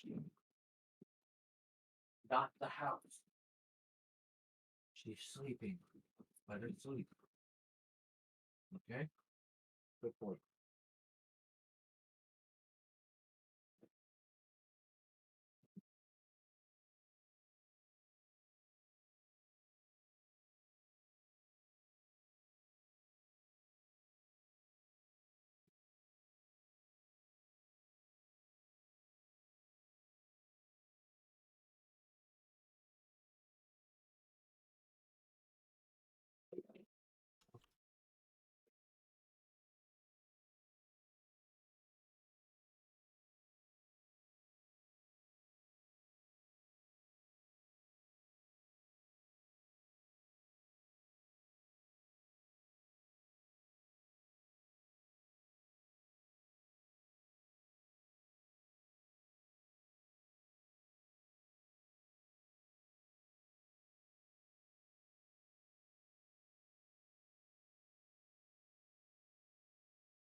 I need to go.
Damien, hush.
Mm,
Antonio.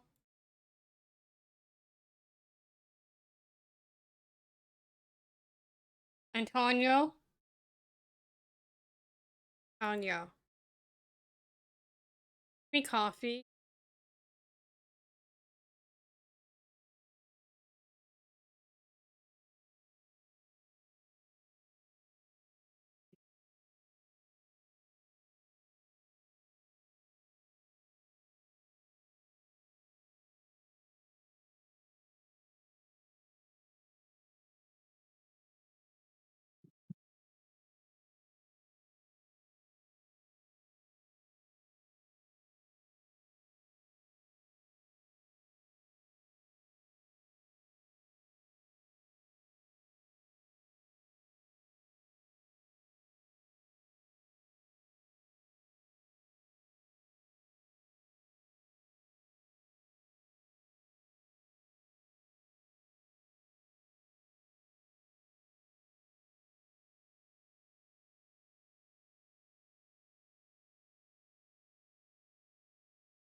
Ugh.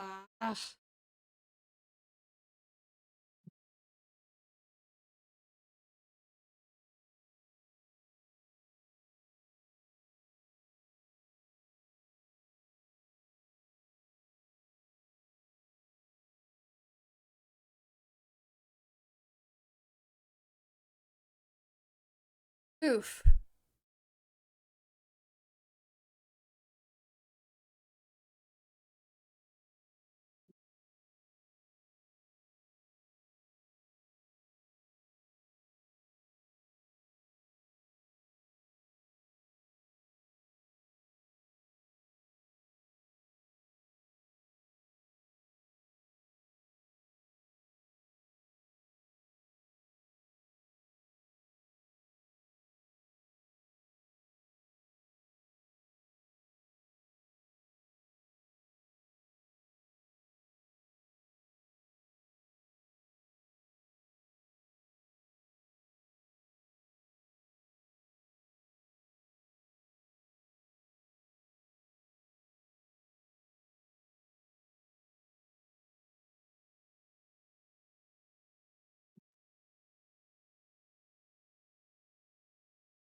Sure. Oh, not for me. She said she wanted it. No. So you don't want to give it to her? Well, I don't even know if she'll like this. I don't think she had mochi.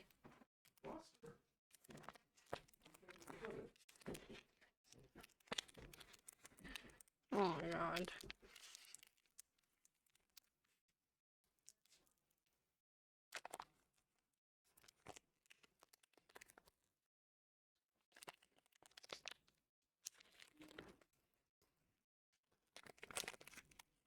Oh my god, I can't even open this.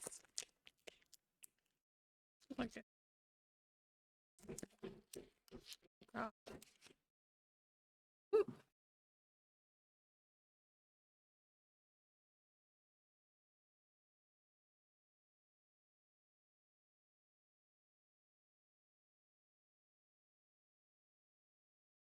Hmm?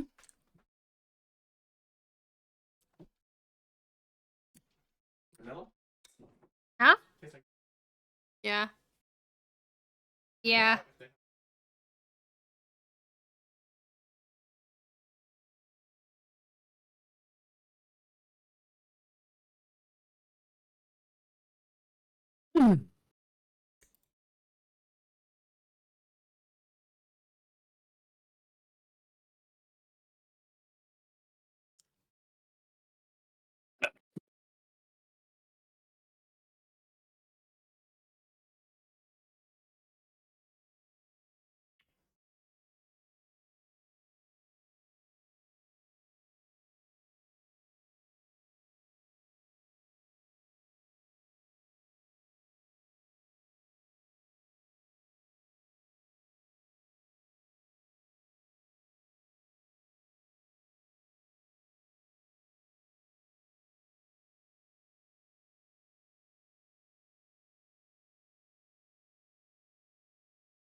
All right. Are we back, folks? Yeah, I'm here. Indeed. Yes. All right. There we go. Let me unmute us. There we go. All right, welcome back, everyone. I just realized I need to be in the just chatting section because we're not fighting a battle right now. Okay, you guys ready? Ready. All right. So, you do understand that not all 600 horses are all in the same spot, right? But can I cause enough chaos to cause all of the horses if every horse in the pen that I go to goes scattering away from me?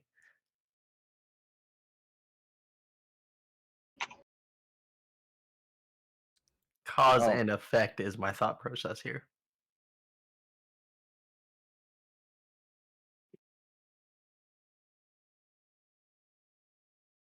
All right, so you're attempting to cause as much damage as possible. Yeah, create havoc, fuck up their supplies, a little bit of everything. Okay. Let me think. All right, so first you will give me your stealth check to sneak into the place. Oh.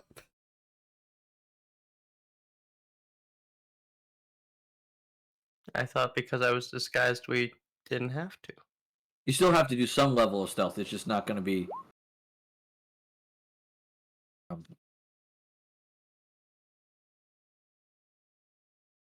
Yeah, that's an issue then.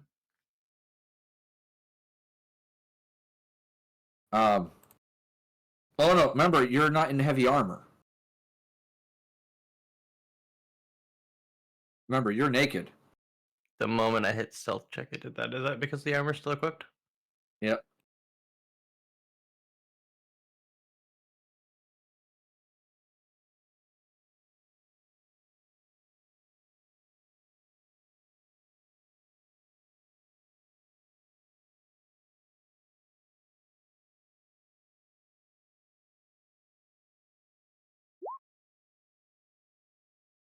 Lol. That's actually worse. So, like, you are noticed by the guards as a big ass cat.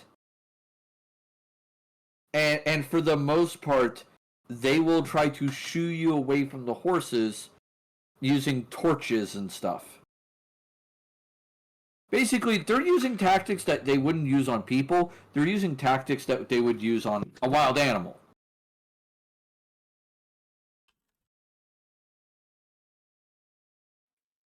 With my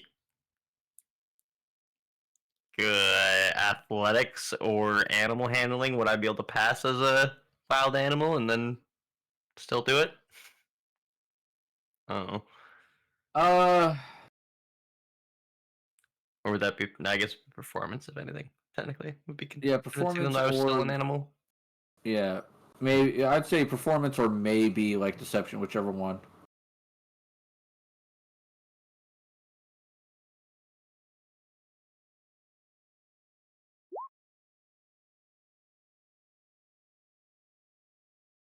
Guys, All I'm right. letting us down. No, you haven't failed yet. You're fine. Go up there and kitty roar. That's the whole plan, anyways. Right. So you're gonna roar at them? Okay, so you roar, and they just kind of look at each other, and like one of them will pull out his short bow and go, "Fuck it, I'm killing the sick cat." NvrNrml up there with him. That's the question. I mean, if Arendelle wants to give a stealth check to see if he can help out. Oh. Yeah, okay. Hey.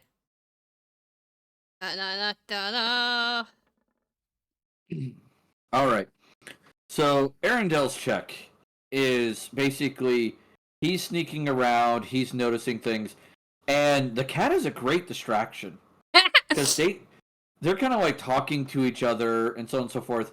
And then one of them pulls out a short bow, draws an arrow, and aims it at Zatan. You'll notice because they're distracted, you actually have a good chance of getting to the little group of horses behind them, which is about 20 horses. Ooh. Okay. How do I do this? How do I? Oh my god.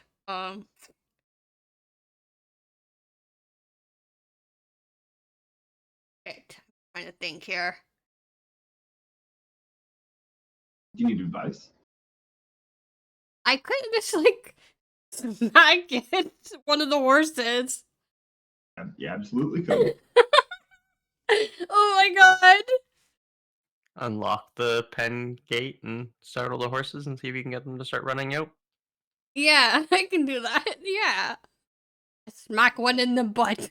All right, sleight of hand, please. Oh no.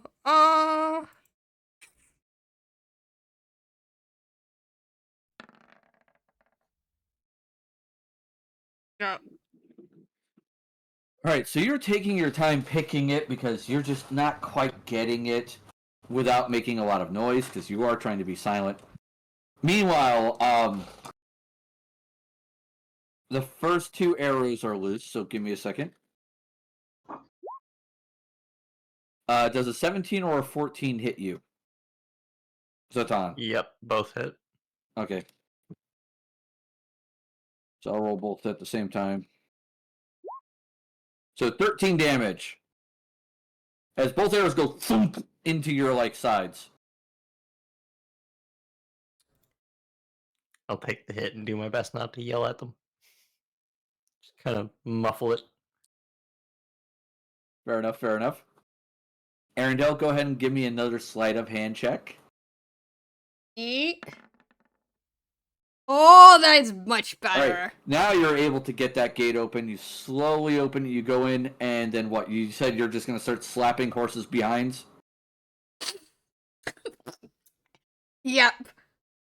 All right.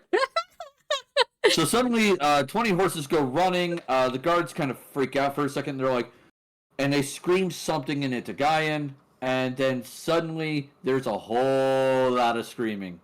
Yeah. Let's go. Yep, bro. Oh my god. Well, Go Zatan.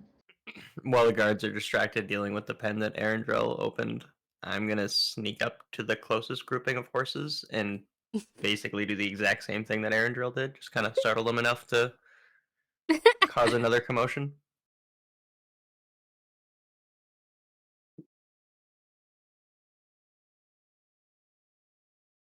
Have 2 points of distraction, and then on the third one, that's when I will roar and cause a big ruckus.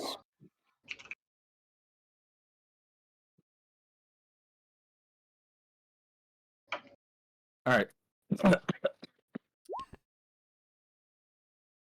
Okay, so you're going to release some more horses. You're going to scream, so on and so forth. And at this point, one of the riders is now coming through the area, and he's looking around. He's trying to figure out what the hell's causing this to happen. And I'm going to let you both make a stealth check. Eh. 19 on Satan. Holy crap.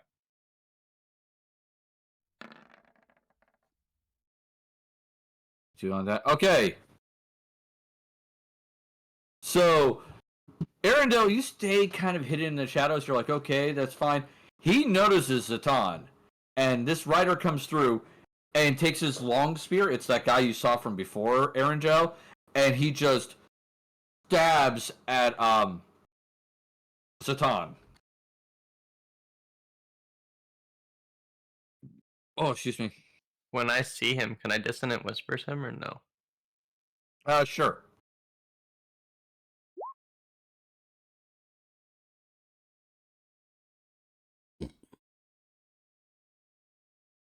All right. Give me a second. What do you whisper to him? Is it like, if you come over here, I'll scratch you? Meow. Give me the And it- meow mix and nobody gets hurt. Damn. All right, so he fails. So you give him 3d6. So 14 damage to him, and he turns his horse and just scowls, and then just starts riding away.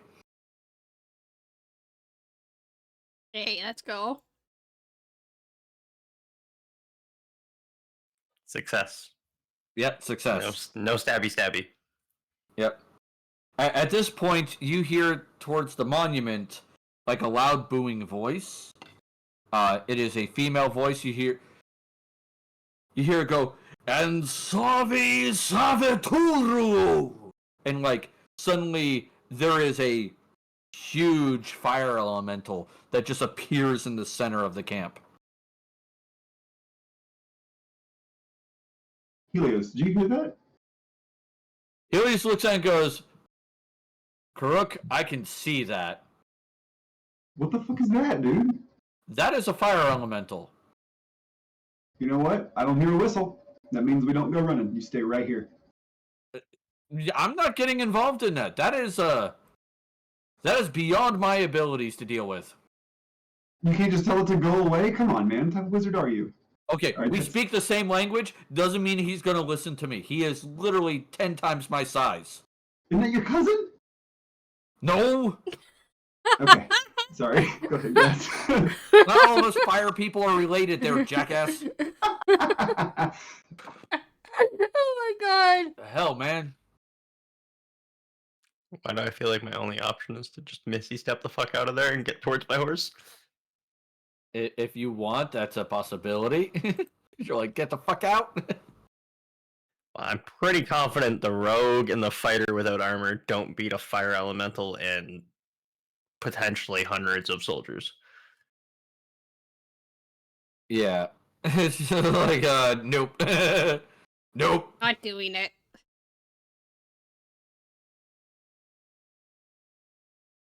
All right. So you guys are like getting the fuck out of there. There's all kinds of chaos. Some things are going down.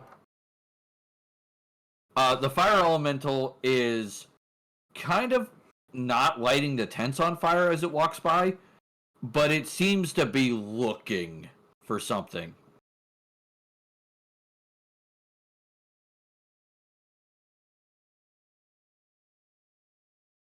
So you guys are certain that you might be what it's looking for.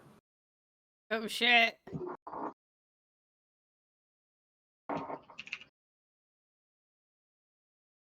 Is it the time to panic?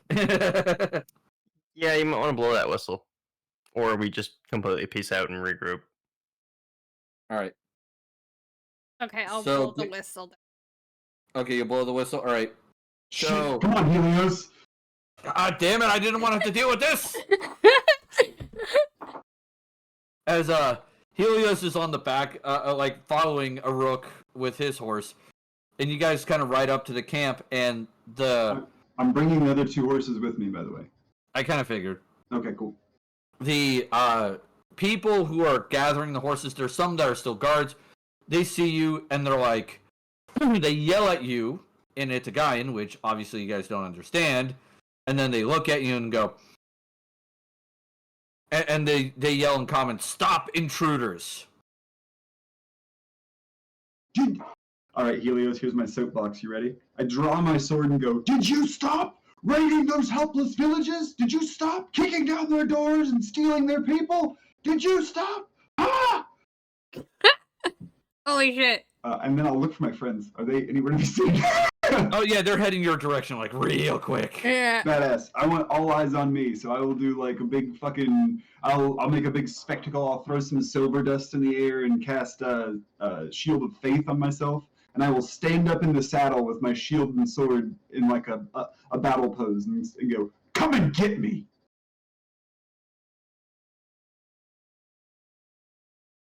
So the guards themselves will initially come at you with spears, Ugh. and so there's going to be that initially. Cool. All right, so guard 1, guard 2. It's okay. My AC is now 21. Yeah, so bang, bang, it's like nothing happens. And then they notice that and they just go, shit, and run. Poultry fighters, send me your best! I yelled at the camp. So at this point, Arendelle and Naked Zatan kind of make it to where you guys are. And Oh my just as God. that starts to happen... Well, there's no map, Wizen. That's the problem. I didn't have a battle map prepared for them setting the camp on fire. Or, making the camp go nuts. So there's that. Free the horses. Yep. Coming through the camp is that gentleman that Dissonant Whispers was used on before. And he'll see Aruk and be like, he'll point at you with his long spear and go, attacker of our camp, I challenge you to an honorable duel. You will face me or be branded a coward for all time. This I accept. I will bonus action mark him with my vow of enmity. He will bonus action hunters mark you. Amazing. How do you want to do this? Okay, so what he's going to do is he is going to lower his long spear and charge you. So you can decide how you're going to react to that. Okay. Well, if he's going to charge me, I will maintain my standing fight on the horse if you'll allow. Okay. And I'll just be like, hey, that guy wants a fight horse, charge him, and I will meet him halfway, I guess. Okay, so you're standing on the horse, you're not in saddle. Correct. I am standing on the back of my horse. Okay. So both of you get to make an attack roll.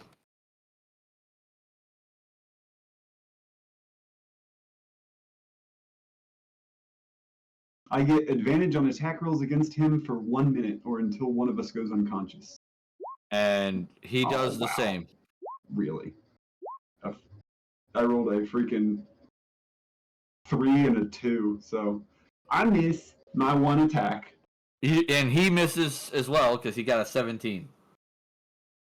So his spear glides off your armor, and your sword, he just ducks under. You can see you got a couple of his hairs.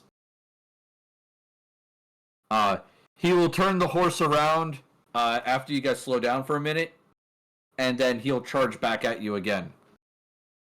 We will continue doing this. Okay. I will sit back down in the saddle, though. Oh, that's fine. Does a 15 hit him? 15. Let me double check his armor. I wanted to make sure about that. That was two natural 20s? Yeah. Luckily, Let's go. only one of them counts. Oh, okay. Because he's rolling with advantage.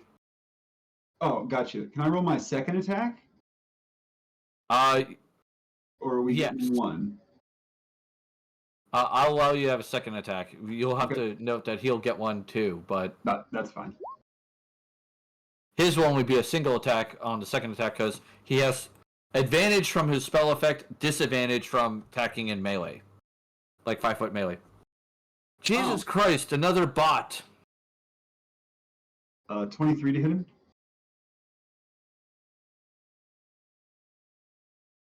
Uh, 23. Let me see. So yes, the 15 will miss. The 23 will hit. The 15 will miss. The 23 will hit.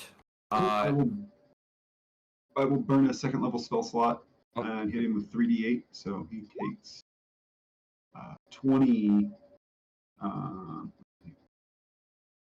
22 points of damage. 9, 11 of that's radiant. All right, 22 points of damage. Okay. Okay, so he at least hits you with one crit. Let's go. Yeah, let me make sure I have the right weapon damage because I'm still not entirely used to I think it's a 5e. D10. I want to say it's a D10, but I'm not sure. I'm pretty sure it's a D10. D12. Oh, D12. Let's go. D12. It's a lance Ooh. because there is no a full-on official long spear in 5e. There's just spear and then lance. All right, so D12. So it's 2D12 plus the strength modifier, which excuse me, twice that would be 8. So 14 damage plus another D6 for Hunter's Mark. 15. Amazing. So wham! He slams that into you. All right. The second one, of course, does not hit because. Oh no! Wait, 22. Does a 22 hit you? Yes. Okay. 12 plus 4 plus another D6. So 18 damage. So it looks like you're fine. You say 18 and 12, right? So Yeah. 30 total. Yeah. Isn't it like damage minus something, or is it just the damage? It's half of the damage or 10, whichever is greater. So it'd be 15. Which a 26 is enough, so you keep your spell. Gotcha. But I got hit twice, so the first one that did 17, that was only a 10. So Yeah, you're fine. Cool. So wham! As you guys go past each other again, he turns around. And like you'll hear him yell some sort of weird cry.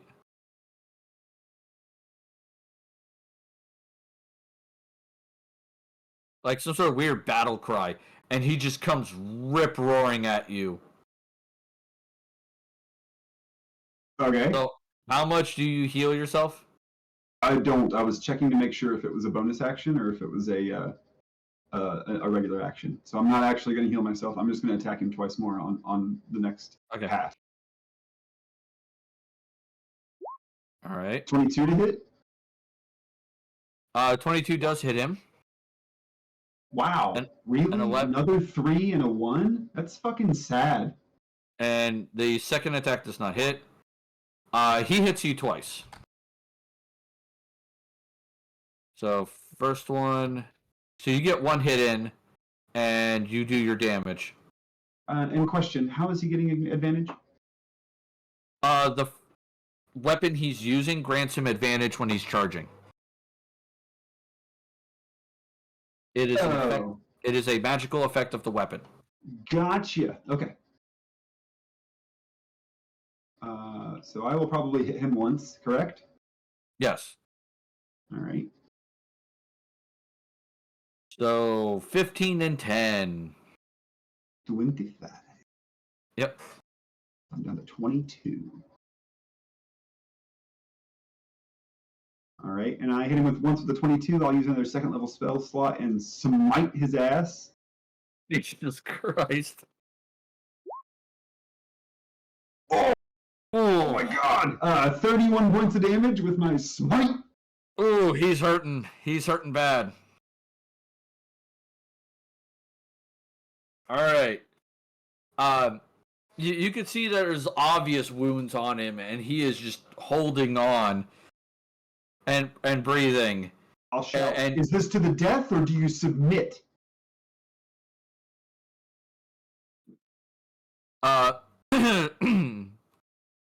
He will think for a moment and then just yell and charge again, like almost in a prideful rage. I meet him in the charge. Oh, another crit, and the second attack hits as well. I'll hit him twice too if we're doing it all in one little thing. Yeah. 22, Oh, no, what 27. Those both hit. All right, that's the Sweet. crit, Oh, I'm down. That makes me unconscious. and that's the standard attack plus the 2d6 from Hunter's Mark. All right. So yeah, you're down. Go ahead and do your damage as you're hitting. You're both hitting each other relatively at the same time. Oh, amazing. I'll just to make it flashy, I'm gonna spend 2 slots and do 2 more smites. So, just like it is my sincere hope that we both down each other. So it'll be 6 die 8 plus 7, so 25 points of damage. 25 points of damage. So he goes down as well. All right, sweet. The duel is a draw. Boom. Like you're both knocked off your horses. You hit the ground and like. Sorry, team, I got cut up. Yep. So Arendrell, Zatan, what are you guys doing as Helios is basically throwing spells at the fucking, fire elemental to try to get it to go a different direction.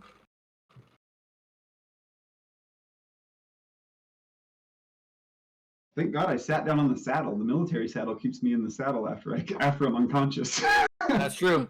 Oh, so yeah, he's still in his saddle too. Yep. Not Helios.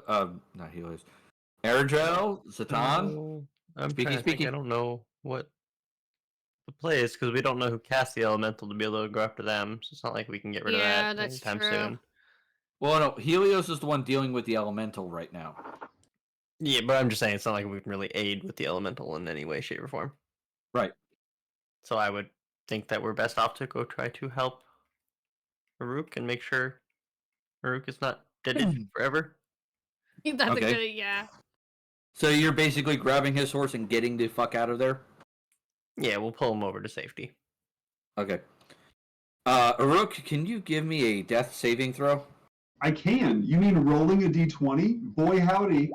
9. I fail. That's a fail. Oh no. That's my first failure. Let's go. You notice that he's like being taken back into the camp. The guy that was jousting with him. And there's lots of screaming, lots of yelling, just it is chaos. You did succeed at that.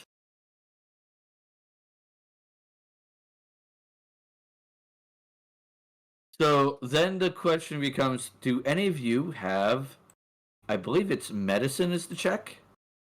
Yes. Medicine or Rundar can do any healing. Yeah. Well, you have to get to Rundar first. Got these through. Oh my god. Yes. My carotid. It doesn't bleed out. Yay! You're no longer bleeding to death. He looks rough, Zatan. You just look. He's got like the spear went through him in several places. It's bad. And just throw a roll of gray, sticky material that's wrapped in a roll and say, pat yourself up, you'll be fine. Oh no, I'm still unconscious. You didn't heal me. You just made it I'm so he gonna doesn't throw it bleed at out to death. I'm going to throw it at you and say, pat yourself up, you'll be fine. Snoring in the saddle. Just casually throwing rolls of duct tape at you. This isn't Skyrim. I can't just eat 19 meals of cheese and DK.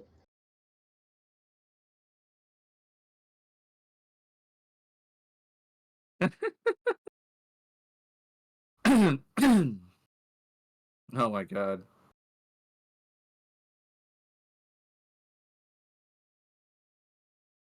Okay. Oh my god.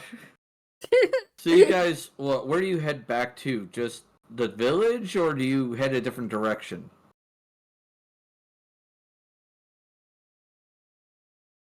We were on our way to Engelcrest, right? Sorry, Hengjing. Yes, you were on your way to Hengjing.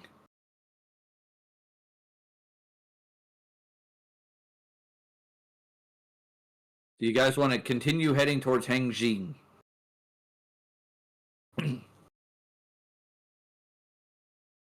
I cannot make the decision as I am unconscious. Yeah. Yeah, we should progress because if we bring them back to the village, then it's more likely that we put the village in danger. Mhm. All right, and you guys start heading that direction. Excellent. Okay. Excuse me. All right, so you continue heading towards Hangjing. Do you ride throughout the night, or do you try to camp at some point in the evening to try to recover some? Ride through the night to get the most distance and hopefully give Aruk some time to wake up. Okay. Go ahead and you two give me a Constitution saving throw. Do not get to add +4 because I'm not conscious. Yep.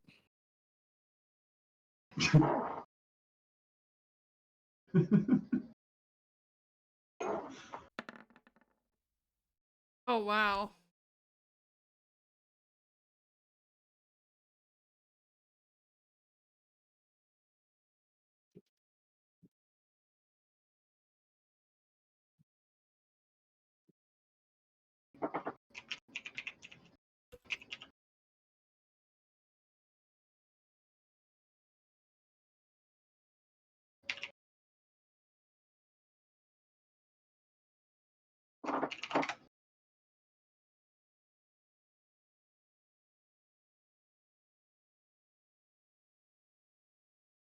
All right. All right. Let's see what we got here.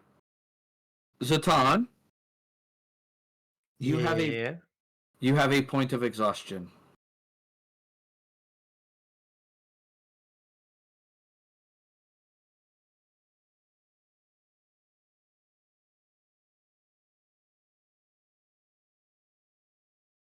So there is that. Arendelle, you are fine. Woohoo! So you're okay.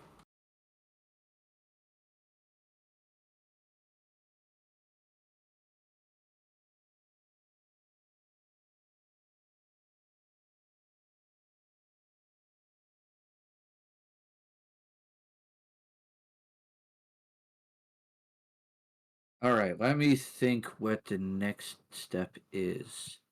Because you did kind of throw off my plan just a hair. Sorry. Hey man, you said 600 horses, and I said, what kind of wild fiasco can I cause? Right. I also said, if this is not the right way to do it, someone say something, or I'm going to cause that stampede. No, that was the right way to do it. Yep. That was the correct way to do it. The only problem is you said, hey, blow the whistle or we can do something else. And she went, blow the whistle? Yeah. I mean, I mainly just wanted a horse with my equipment. That's fair. That's fair. Yeah. Hey, if we're allowed, Rundar would probably message the bear chieftain guy, political person that we were assigned, and tell him where the raiding party was, how many people were there, and that we disturbed them a bunch. Fair enough, fair enough. He will get a message back going, okay, good job. We'll see what we can do to take advantage of this.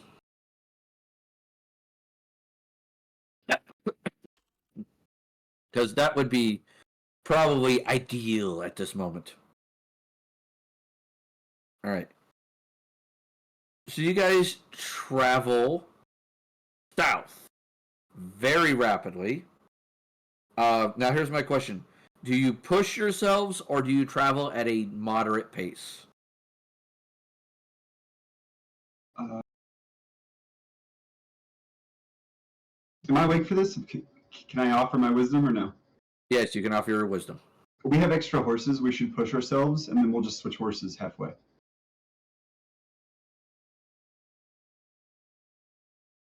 What Does sleeping person murmured in their sleep? Because I didn't realize you could switch horses. I mean, we have extra horses we're bringing with us, so we can ride hard on our horses, right? And then we switch to the horses that we haven't ridden, and then we can give our horses a break of carrying us.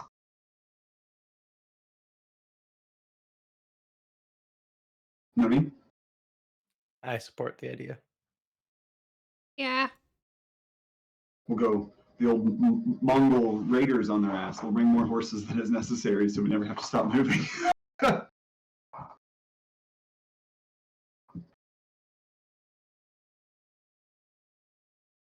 I mean, that's fair.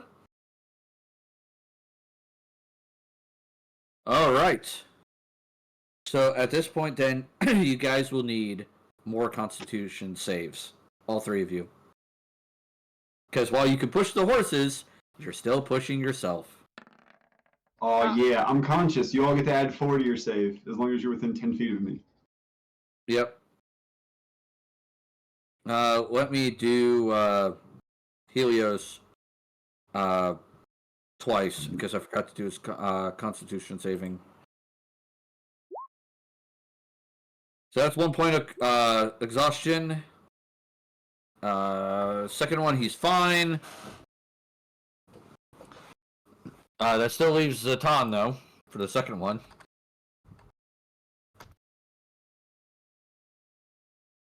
For the second one, I did the 24 right after Aaron. Oh, you did 20? Oh, you did. Oh, yeah, never mind. You're fine. Okay, I see. Sorry, yeah, I was like, what? Huh? All right. So the second day,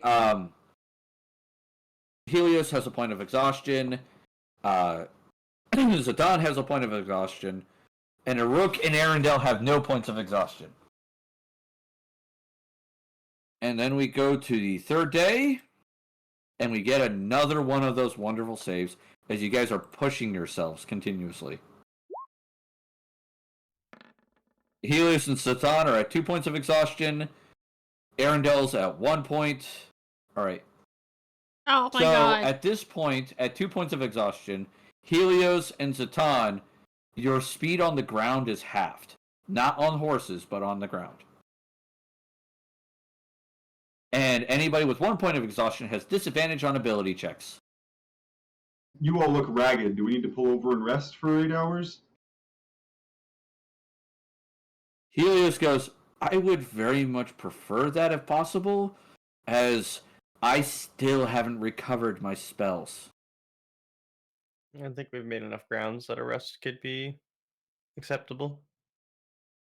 Very well. Find us a place out of the way and hidden if you can. I'll help look to offset your disadvantage.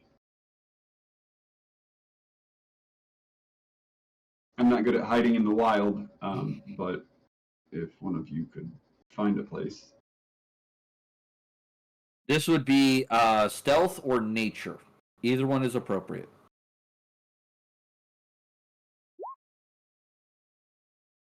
And whoever gets the highest roll, that is the how well hidden your camp is. I will aid NvrNrml in the stealth check. Yep. Well, I guess they already have advantage, so. Oh, in this case, they wouldn't have, because the Right. cloak doesn't help hide the camp. Oh, okay. I'll do- Correct. Yeah. So 19. Okay. No, you got advantage from his assistants. But they Okay. have disadvantage from their exhaustion too, right? No, they only not have yet. One. They only have 1 point. That's ability checks, not Gotcha. skills. Sorry. All right. So 19 is what is going on. All right. Give me a second. I will do 5d20s. It's not a total. It's just each roll is separate.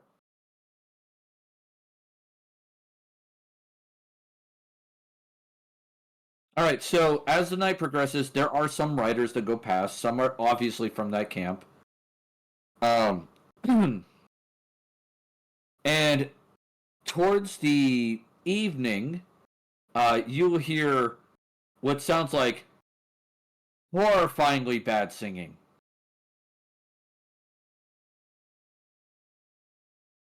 It is sounding like someone is choking or being choked or like strangling a cat. You're not sure what. It is terrifyingly bad. Ew. So what do you guys do when you hear the terrifyingly bad singing coming from down the road?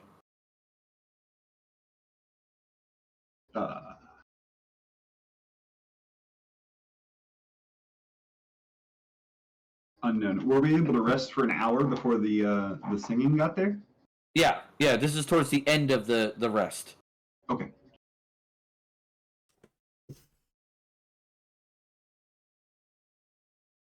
Arendriel, you want to sneak down there and see who's singing? Okay, sure. All right, so Arendrell, you sneak down the road some to take a look at who it is, and you see what looks to be a old, ragged human guy, kind of like with a really colorful cart. And he's got like a couple of oxen pulling it, so like yaks, and he is just singing so off key. It is really bad. And he's got a couple of lamps on his cart too.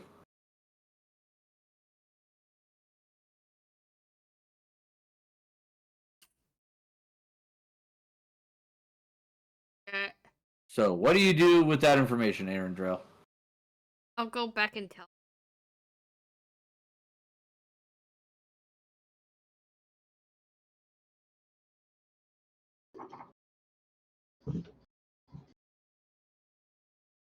Well, just a guy with a cart? Yep. And his...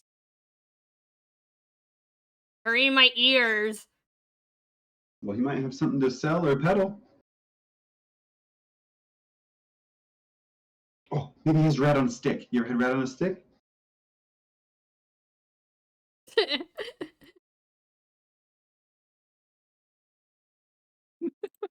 he have food? Is he selling food? Oh my god. I'm not sure what he's selling. It just isn't... My ears hurt. Okay.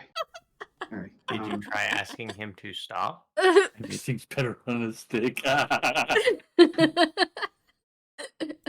my god. Nope. You go tell him to stop. Oh my god. Oh my god, my ears. I hear what you mean.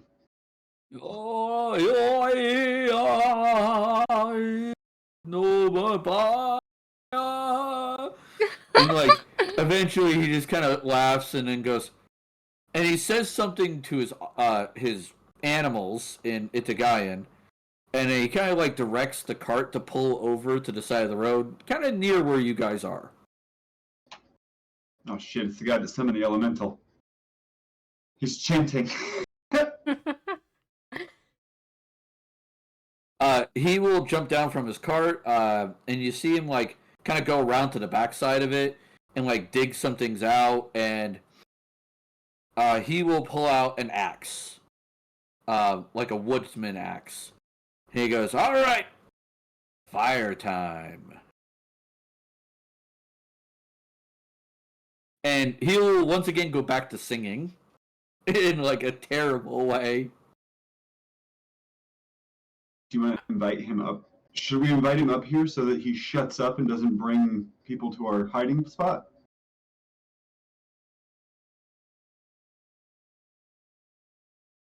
That was a question. If you want to do that, yeah, sure. All right, I'll just walk That would be down. advantageous, yeah. Yeah, I think so. Just cover me, please. Like, just if he tries some shit, I need you to have my back. All right, so you just like walk down to him. I walk down to him. I'm not covering my wounds or anything. I look fucked up. And I'll just walk down and be like, "Excuse me, sir." Oh, a fellow traveler. Yes. Are you lost, friend? Or are you, No. Oh, what's your, my apologies. What's your name, friend? Uh, You're not one of them book guys, are you? You're not some brother, are you? Book guy? No, I'm a fine purveyor of inks and paints. Oh, I know.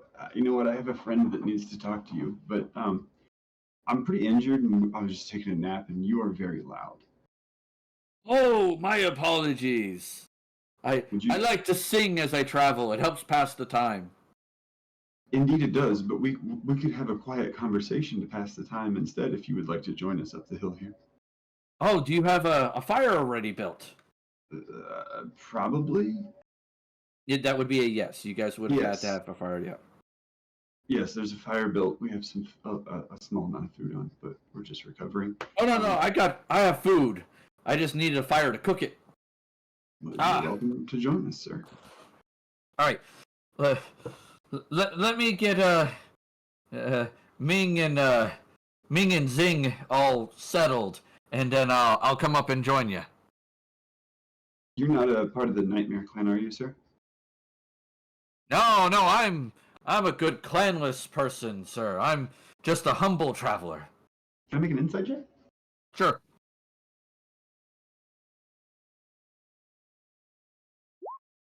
Yep, seems good to me. We'll be up the hill when you're ready. Yes. Yes, Suo is my name. Pleased to meet you, Master Suo. Yes. Oh, not master. I'm just a merchant. But just plain old Suo. Thank you. Or should I say plain and humble Suo? Plain and simple Suo. Whatever. I've been called many things in my time. Like he'll go back to his wagon, kind of put the axe away, and then he'll pick up a bag that obviously has a bedroll and a few things attached to it. And then you'll see him kind of like get a post and like hammer it into the ground and tie his oxen to it. And they have enough room to move around so that you can see them like moving over to a bush and chewing on it. Okay. Like you ladies, behave. Don't get into any trouble. And he kind of like slowly comes back up to you, Karuk, and he just goes, "Yeah, the ladies, those two ladies love me to death. I love them back. They're great animals." I bet a fine companion is very hard to find. Oh yeah, and best of all, unlike women, they don't complain all the time. I wouldn't know. I haven't found a person to be with yet. You know, I don't really want to date inside the church, and he just kind of kicks his feet around and then walks back up the hill to his friends.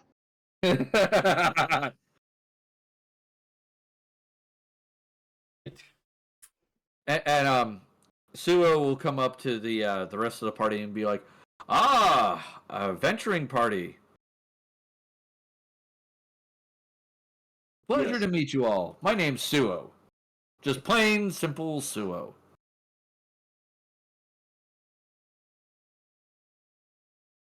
Good day, sir. What brings you to these parts of the woods?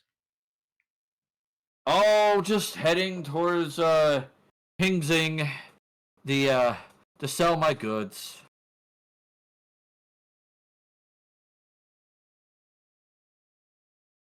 After all, go ahead. I was going to ask, what kind of goods might those be? Oh, inks, paints, things of that nature.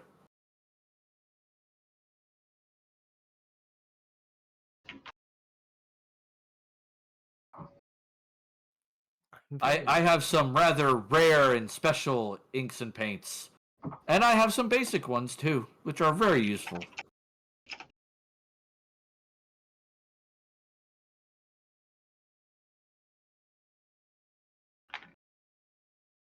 So what brings you all to this area since you asked me that question?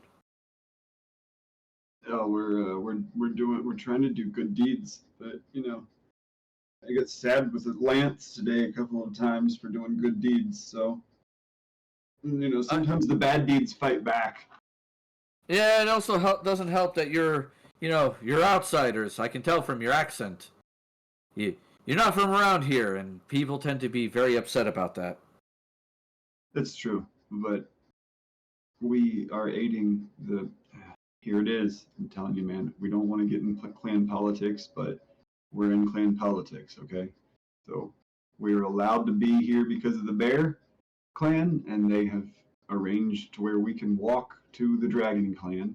And they said, on the way, do good deeds, right? That way, you're good outsiders. And then we've come across this little town that was being harassed by the Nightmare Clan, so we bonked them on the head and stabbed them a whole bunch, and they stabbed me a whole bunch, and now we're here. Ah. Oh, don't worry, friend. The Nightmare Clan, as long as you fought with honor, they'll let it go. They're good sports.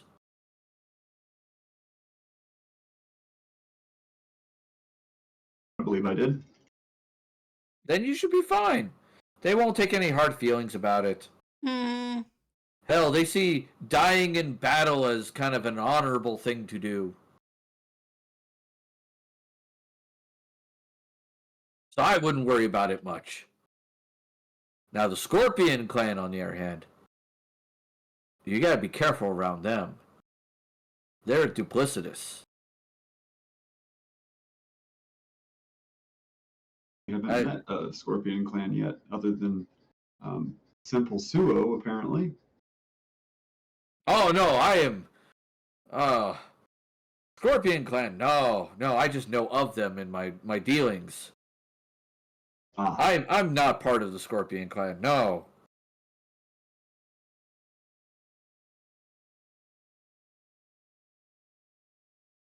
so these rare inks, are they used in spell scribing or scroll making? Some are. Some of the rare inks I have. The rarest one I have is a set of paints that I have that can do magical effects.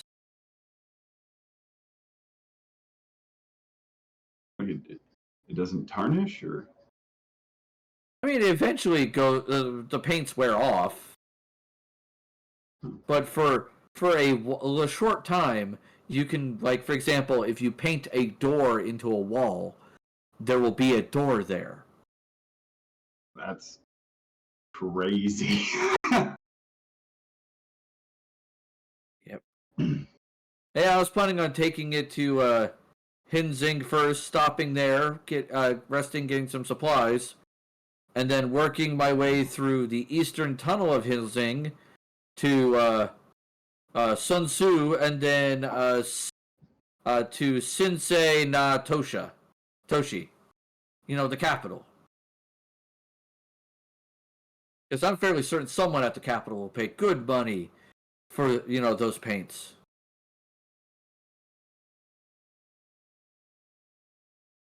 I'm sure they will. How much money are you asking for? He thinks for a moment and goes, I'd say 1,000 gold should do it, because, I mean, there's only so much paint. Oh, yeah, it does run out. Huh? It does run out. Well, NvrNrml is the town. Do you want any special paints for 1,000 gold? Unfortunately, that's a little above my pay grade at the moment. Okay. Game. Helios kind of thinks for a moment, like, digs through his bag and checks and goes, I do not have funds at this time.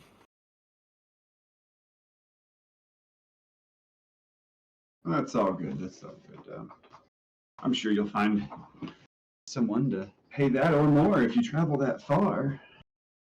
Do you have any special calligraphy ink that nobles would use and find very very nice to have? Like do you have a gift ink? I do have some rather fancy inks that I feel would be well appreciated by the nobility. I'm not gonna lie to you, Suo. I have 96 gold pieces to my name. So how much money, or I could give you all of it. He thinks for a moment and goes, I'll make you a deal. I will sell you a vial of fine ink that is used in the documentation of most noble houses. For 50 gold. Deal. I slap it in his hand. Excellent. One moment then. And he goes like running back to his wagon. And you hear like the wagon shake a little bit. And like he talks to himself and NvrNrml for a moment. And then he comes back and goes, here it is. And then picks it up and comes running to you and hands you an ink vial of fine ink. This might be the most expensive ink I've ever held in my hand, but you know what? It's going to be a great gift for the Dragon Clan, so thank you very much. Oh, the Dragon Clan will very much appreciate that. Though, if any clan would appreciate the most, that would be Clan Phoenix. Clan Phoenix. Okay. Oh, yes, they do lots of writing. Sometimes their noses are too far into their books to notice what's going on. And would Clan Phoenix happen to be at Bougalant? They do have a chapter in Bougalant, but their main chapter is in Jingchang, to the northeast. Well.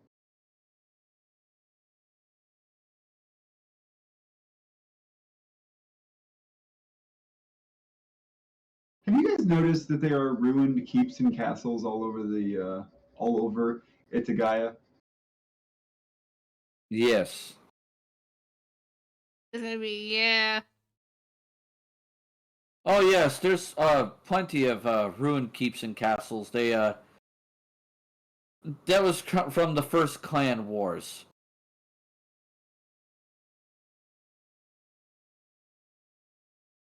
Very bloody affair.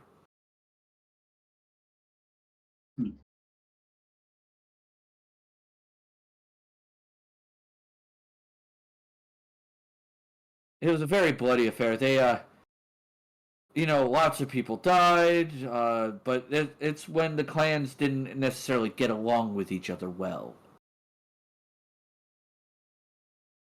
As he's saying this, he's like putting an iron pot over the fire, and he's like stirring in various some meats, some veggies. He's kind of stirring it. It smells a little funny. Mm.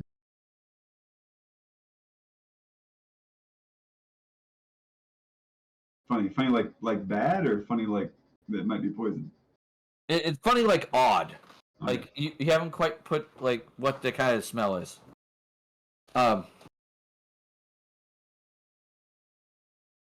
He like as he's stirring, takes like a big whiff with his nose and goes, the key to a good pellet dish is that you have to cook it slow and make sure that the seasonings basically diffuse themselves through the entire dish.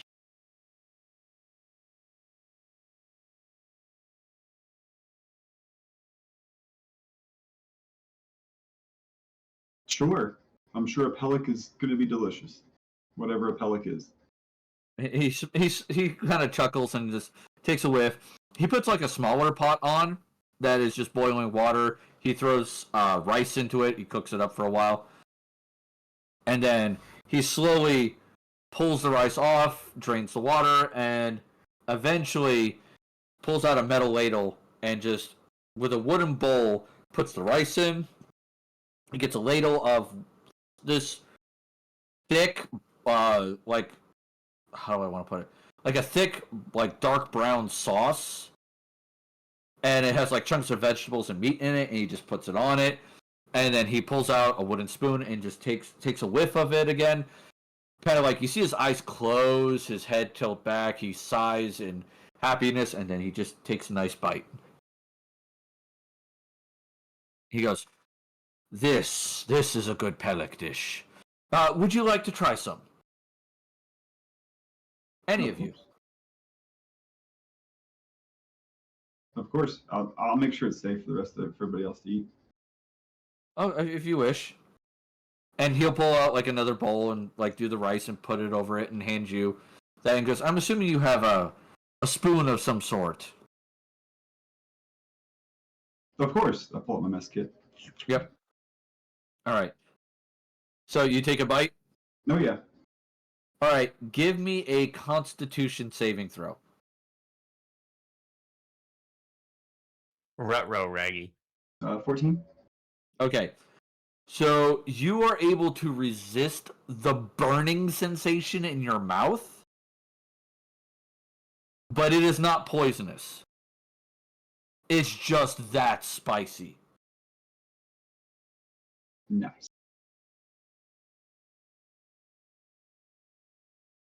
And this might be the spiciest thing you have ever eaten. Yeah. This is the spiciest thing I've eaten.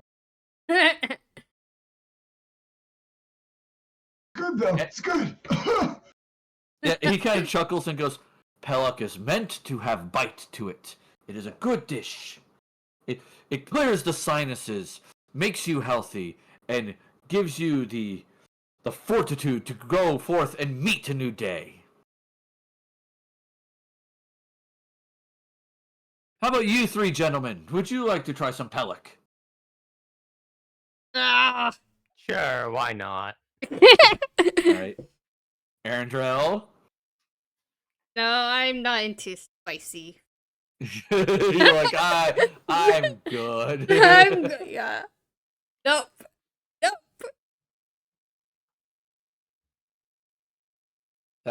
That's fair. That's fair. Wizen goes, man, I'd take some Pellock. And he spelled it the way I envisioned it in my head. Like, it's a completely made up word. And I was like, oh, okay. Okay.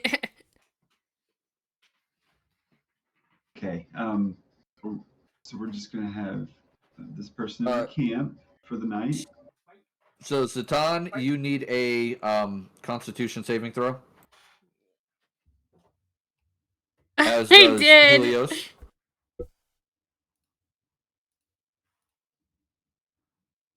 Okay.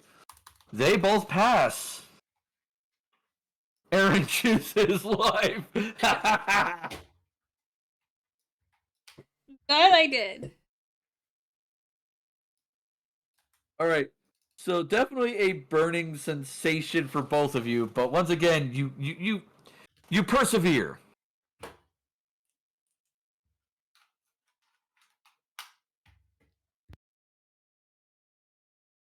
And you'll see him pull out a bottle, he'll uncork it, and he'll pour a glass and take a drink, and it just goes, ah, this is the life. This is what you should do. Instead of being stuck at home, cleaning whatever house you live in, go forth, meet people, have great food, and engage in good trade.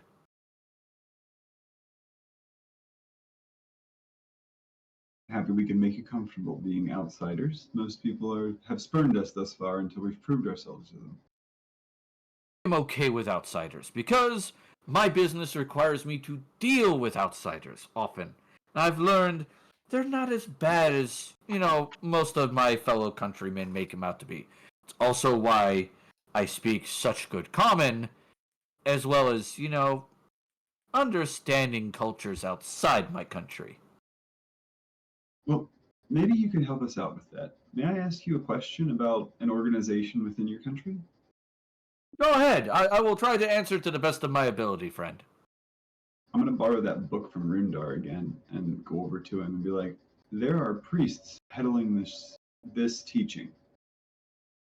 That is a relatively new thing in my country. Yeah, they don't seem genuine. And I've never... I realize that just because I've never heard of their deity, that doesn't mean it doesn't exist.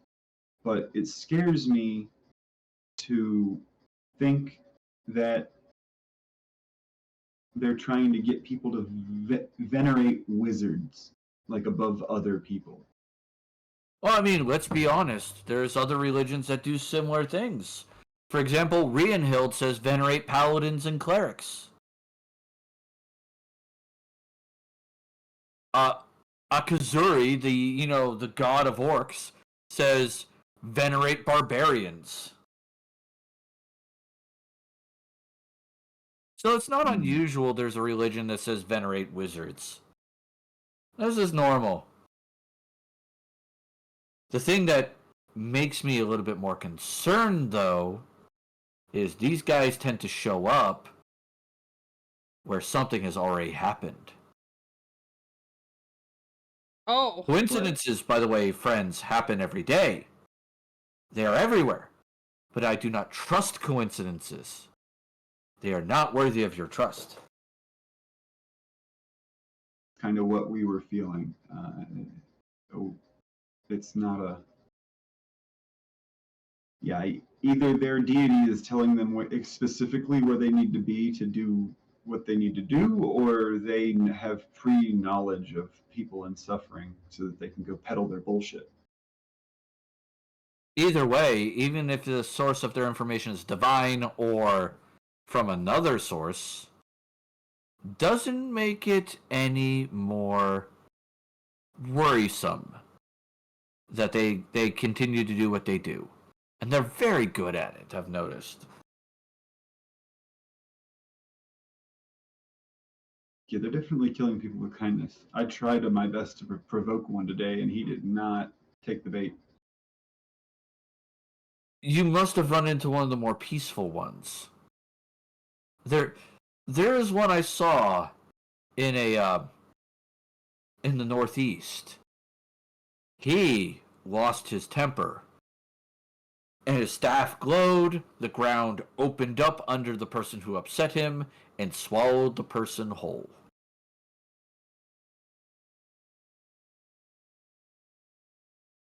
I would normally not believe it, friend, if it wasn't for the fact that I saw it with my own 2 eyes. Talking about up there near Chewy? No, going towards, Sunbeck.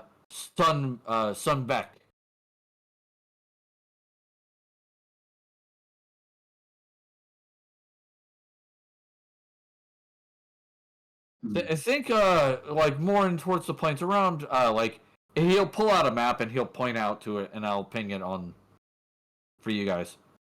Okay. Right about there. Huh. And where's the Nightmare Clan from, friend? Mostly, they're nomadic. They don't have a city. In fact, that's one of the things about their culture, their personal cultures. They don't believe in cities. They think that being in a city makes you weak. They tend to live in, like, large camps. Oh, it was not a raider camp. That was their whole people. Okay. Well, one of them. I said they don't live in one large camp. I said large camps, plural. Mm. They have several subgroups within their clan, and they each tend to have large camps. I think the largest one, is 5,000 strong.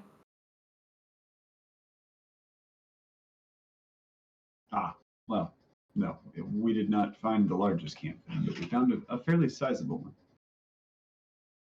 Oh, you talking about the one that's like a few days north of here? Yes. Yeah. Yeah. I passed by them packing up and getting ready to head out, and yeah, there was a few hundred of them.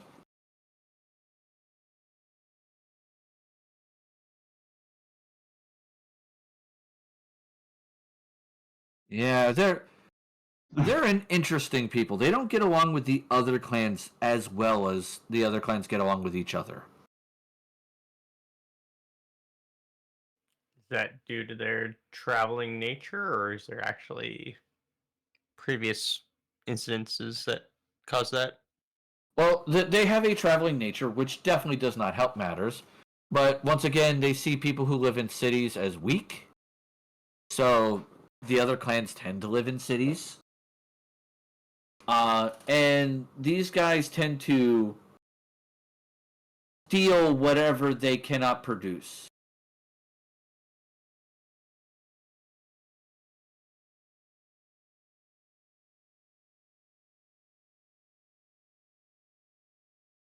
That explains why they needed wood. But if they have camps and they have all the, I guess, wagons, maintenance and things, they would need a supply of wood. I'm just trying to think if they're trying to build something to get into a city or siege something. But I don't have enough. Well, if they travel and set up new camps, they would need new materials. They couldn't always technically repurpose everything. True.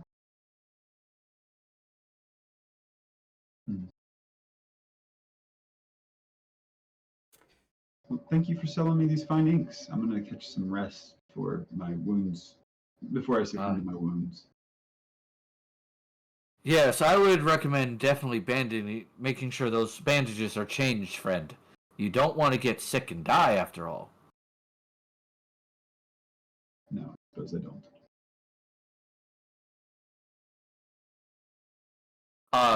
He'll smile and like wave you away as you go to bed, and he looks at the other three and just goes, are you all heading to bed, or are any of you planning on staying up?"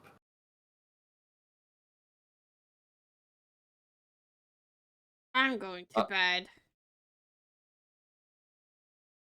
Somebody should stay on watch so I can stay up. Helios will go, I will head to bed for a short while, wake up, and relieve you for second watch. Come get me for third watch, I holler from my bedroll.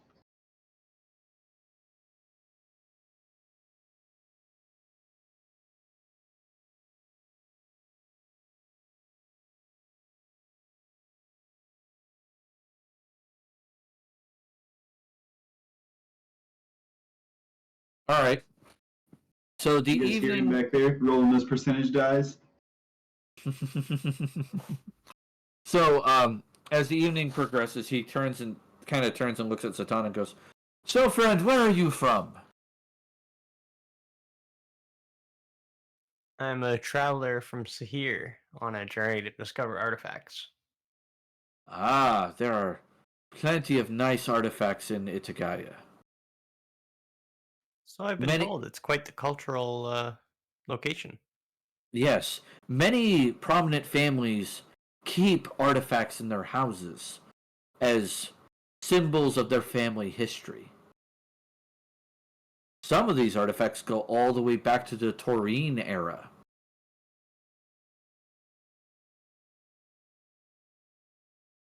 And Taurine seem to have a bit of an influence on this region. Do you know much about them? I am moderately versed in them. I am not, and I would not be what you would consider an expert. Is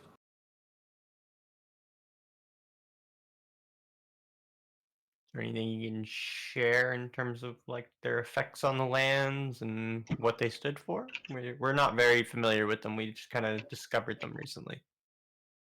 Well, the Taurine have ruins everywhere, which those tend to have interesting magical items that can be definitely worthwhile at times. I've had a couple marketed around me in the past, but I've never owned a Taurine artifact myself. I'm just a humble purveyor of inks and paints. Well, I appreciate the information you're able to share, and I'm sure that your business does just fine. Oh no, I make plenty of money to take care of myself, but I'm definitely not what you would consider wealthy. In my experiences, it's often the wealthy that are the most corrupt, so I think you're on the right side of it. That's fair.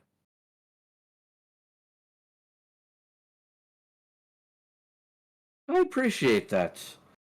Um, so I'm guessing you are some sort of combative person. Yep. Prior to becoming an archaeologist, I was living a street life, so I learned to defend and combat for myself. Ah, so you possess pretty good martial skills then. Yep. I am quite the athlete as well as the animal handler. My horses are my life. Hmm. My ox are my life. They are something I care about quite a bit. Without them, I probably wouldn't be able to get around as well as I do to sell my goods. So, friend, do you have any? Your friend over there mentioned he does not have any women in his life. How about you? No, my life is devoted to traveling for the museum, so unfortunately I do not have time to settle down yet. Ah, that's a blessing and a curse. The comfort of a good woman can be quite entertaining, Oh but yeah, having a Aaron. wife can sometimes be problematic. Poor Aaron, because he has the girl. He's gonna his VA. Yes, in our travels we've come across crazy women, so I am more than happy to be okay on my own. Yes, enjoy your bachelor life. Trust me, it's something I do Poor miss Aaron. from time to time. Aaron has a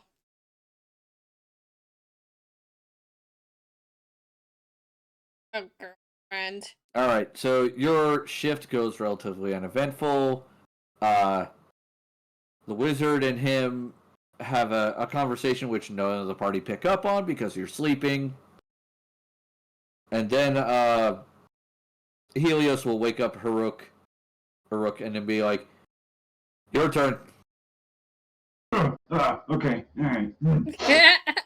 I get my armor and shit and stuff on. Go brush out my horses. Go brush out the other horses and keep watch. If that dude's still awake, I'll be like, "You're still awake?"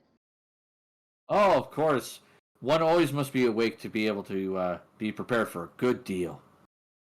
What is my divine sense? Is this guy undead, fey, or an outsider?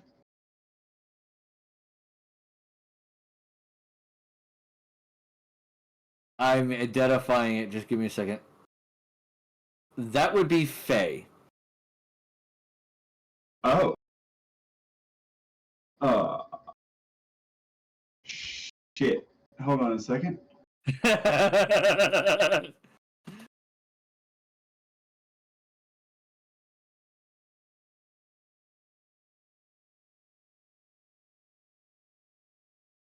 So how long have you been here? Are you a wildling, or have you always been here amongst the mortals? Oh, you're a paladin, aren't you, friend?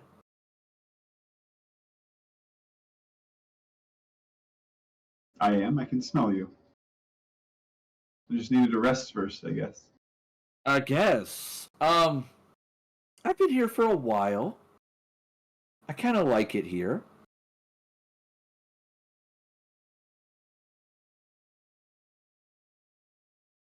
It may not be as colorful as home, but it's pleasant.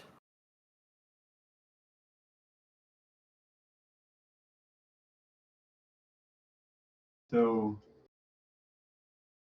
let me. All right. Can I make a? What type of a knowledge do you want about Feywild stuff?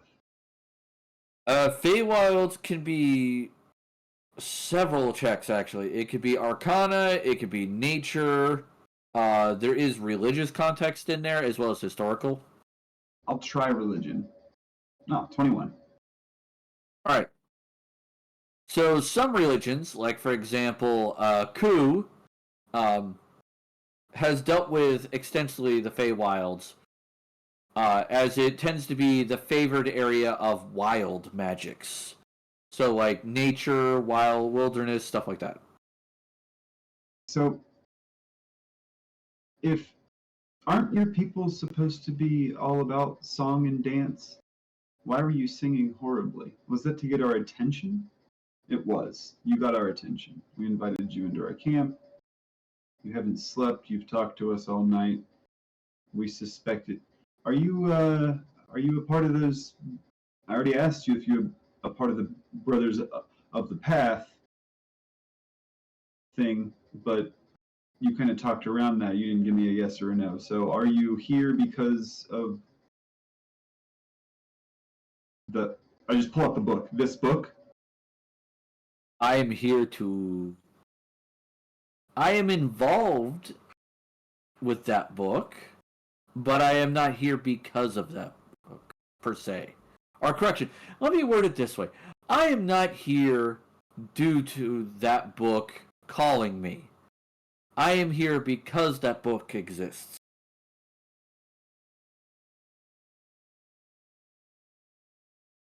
So they are not meeting their gods. They are summoning Fae here to walk freely amongst them. No. That is a good guess, though.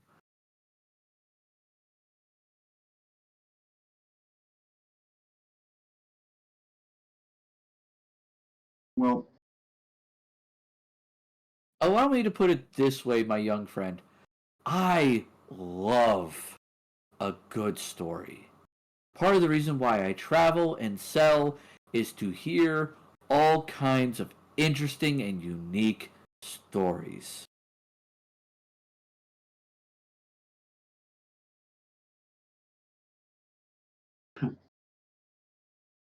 Because stories, my young friend, have power.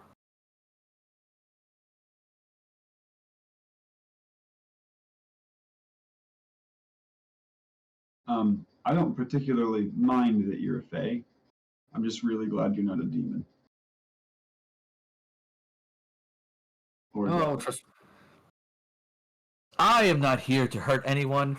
After all, I am nothing more than a humble, simple purveyor of paints and inks.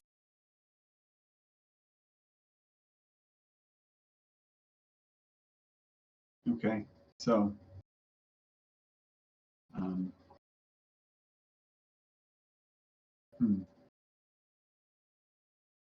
So you said you were here because the book exists, not because someone summoned you. Is that because the book allows you, like that religion allows you to have freedom of movement in the area without being questioned? Oh, no, no. That book has yet to restrict or enable movement in any way for people like me. Okay. Well, how about I tell you how I found my faith, and in return you can possibly tell me where to find the leader of this conclave of charlatans. That would be an acceptable trade. Very well. I'll get out a bottle of fine wine out of my backpack, and we will drink, and I will tell him the story about how the little tiny orc uh, came out of a bush in front of the Lady Eterna's temple in Wandermere, where I learned the religion of the Lady Eterna from Rundar and many other priests. They taught me how to inter bodies. I'll tell them about all the nobles and commoners I've put in the ground and answer any specific questions that they have about that. And then I'll say, one day I was praying and felt a tug, and the clerics told me that something horrible had happened, and now I find myself here. He'll smile, raise a glass, take a drink, and go. The conclave of charlatans you're looking for are not just in Itagaya. These little guys have been quite prolific.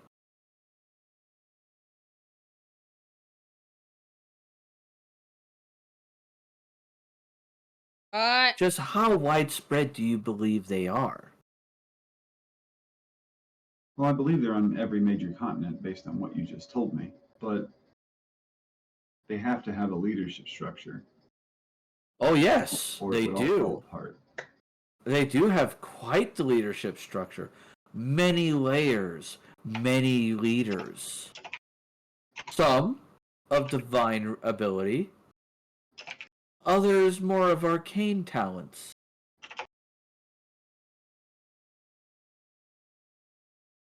Oh my god. Plot twist. Would it shock you to know that 3 of your traveling companions have interacted with one of their leadership? That Oh shit. Hold on. I think. Alarian?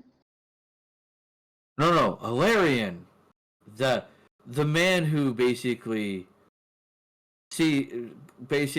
seeks to craft no. the perfect sculpture, as you will. Oh He shit. is a sword. He's a blade, a very finely crafted blade, but a blade nonetheless.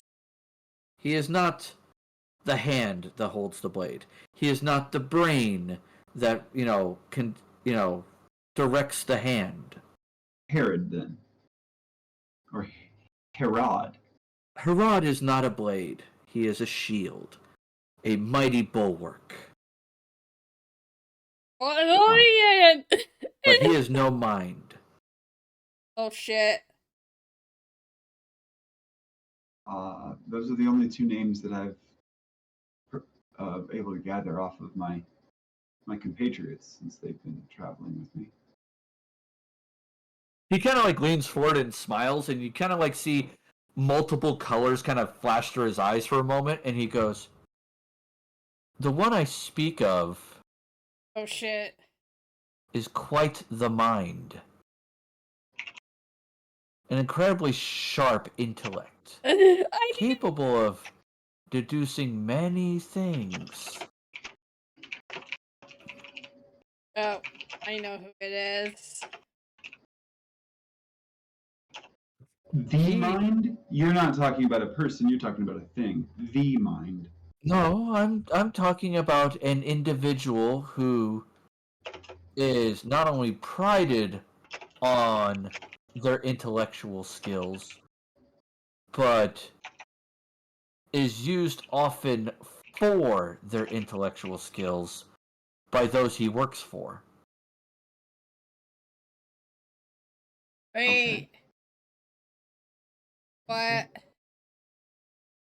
He basically stays inside the shadows, Yep. learning, listening, watching, so that way he may fully understand what he faces, so that way he can fully destroy or control it. Because after all, sometimes it's considered the best way to control a thing is to be able to destroy the thing.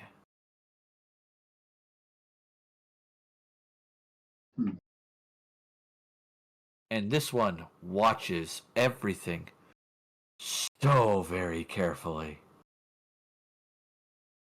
Oh, I think I know who it is. I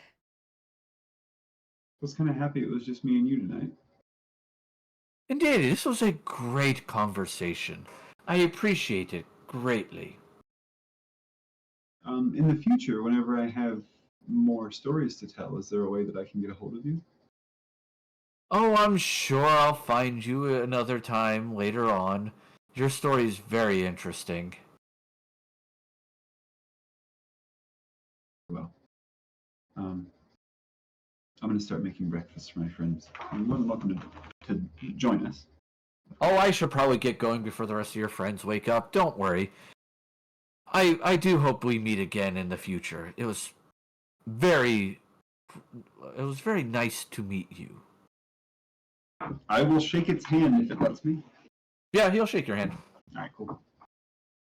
And he'll get up and grab his things and head out. Fuck. I think I know who I'll it is. I'll wake them up a couple of minutes after he leaves. You were going to say something. I didn't mean to cut you off. Please continue. No, it's fine. Actually, I was going to say they're going to wake up not long after he leaves. Gotcha. Hey, guys. You just missed the Fae. He just left. Helios is going to be like, the what? Yeah, that was a Fae. He just told me all about a bunch of stuff.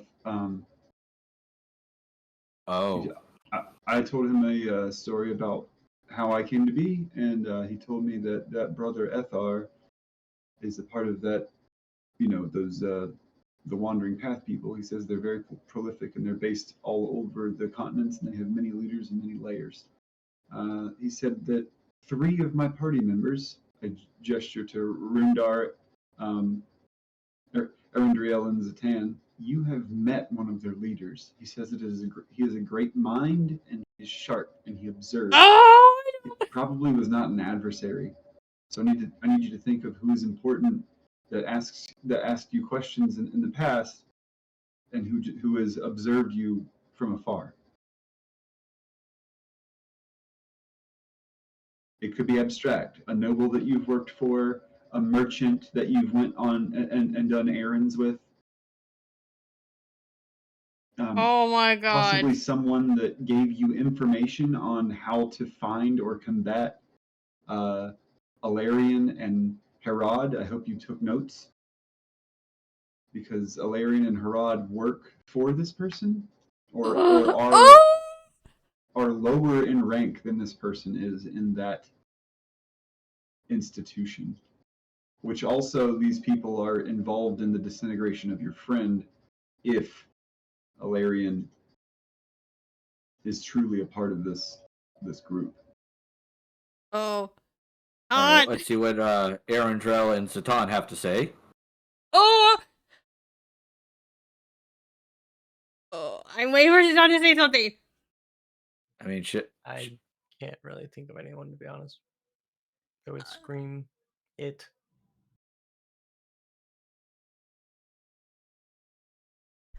But I think I might know who it is. Isn't it the guy I first met when I stole the arts and the book? Do you remember his name? Oh no! Valorian or something? Or I don't know. Go ahead and give me an intelligence check to see if you can't recall more information. Oh my god.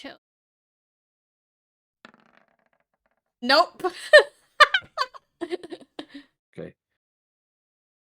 Oh. So you think back, and yeah, the name that comes to mind is Valoran. I knew it! He was the Shadow Genasi who you stole a book from. Yes, I knew it! That was written in Taurine. Haha! I knew it. And the other thing you remember of it is the book was not a spell book, but a note of the various cultures of the world. Mm-hmm, yeah.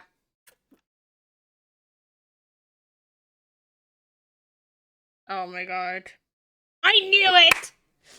Oh! Wait, isn't Valorian the same guy that Helios is after?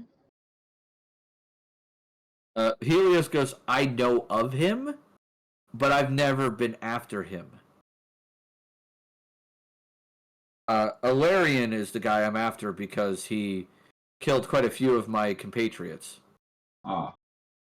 And took my girlfriend. Yeah, didn't he stole the soul of your girlfriend, didn't he? Yeah, he did. Yeah, we're gonna have to get that back. We are. That's... Oh, shit.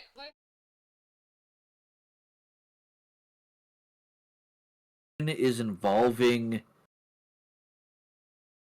Alarian, Herod, and Valorian? Yes. That's disconcerting, just slightly.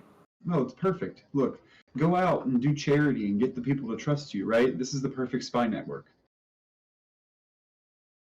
They don't even know that they're spying. All they're doing is reporting back on the cultures of the world so that they can go convert more people to their religion. And they are performing espionage across the globe. And they're using religion as a spy network. Yes, because everyone will let a priest pass, especially one that heals you. Oh, that's disconcerting a great deal. like I said, this is going to give clerics and priests a bad name if these charlatans are really. And you know what? That guy we met today, he probably doesn't even know that he's a part of the bullshit. He literally probably believes. So I was right. He is in a cult. Fuck him. Oh my He's in a fucking cult. Call your dad. You're in a cult. god. Dad, I'm in a cult. Oh my god. Dad, it's scary here. Can you pick me up?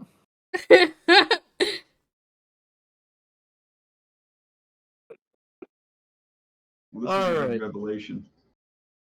It's a big revelation for you, isn't it?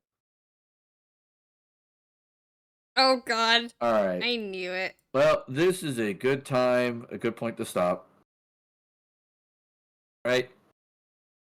So we are going to raid out. Who am I going to raid today?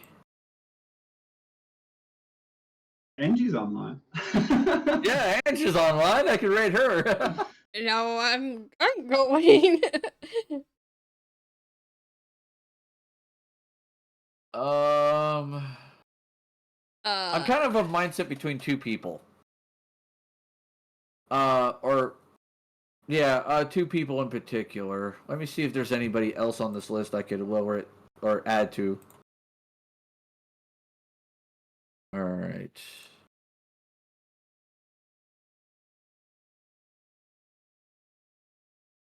I can always raid Ange again. All right. So the following people I could raid. I don't. Because there's a lot of good options here. I got Ballade Advent. They're playing Repo. They only have 3 people though, so that might help them out quite a bit because I have like 5. Then we got, who else do we have? We got it's a Banana Pancake. They're playing Disco Elysium. They have 10 people. There's of course Tiefling Melissa. She's still doing her subathon, which is on day 218. Holy shit. Yeah, so that's still going. There's Sif Avalana. She's celebrating her birthday today. So her and her friends are playing also Repo. And then the last one I have is Bibiansky, and it's in Zoe. I think it's like a Zoe is supposed to be like a new Sims game or something. So what does people think? What do we got? Should we make someone's birthday a little better? Should we say hi to BB? He's pretty chill. Melissa's sleeping, so she's probably running like the Words with Friends or something. So I don't know if that would be a great idea. I And think say the birthday would be a nice gesture. Yeah, I think the birthday would be a nice gesture. I mean, she's got 59 viewers right now, but an extra like 8 would help. Or the one that you said only had a couple. Either one seemed like the better options in my opinion. Yeah, I'll go with the birthday one because I haven't rated her ever. So I feel like that would be ideal. Get a new person in the raid queue. Alright, so we're going to be rating Sylph Avalana. She's a VTuber. Like I said, she's celebrating her birthday. She's not quite to what she called hag status, but she's close. Alright. Hey. Let me see. Let me get my raid messages up and going. So if you are one of my many tavern visitors, please use the follower raid message. If you are one of my few tavern patrons, please use the subscriber raid message. And there's a fireball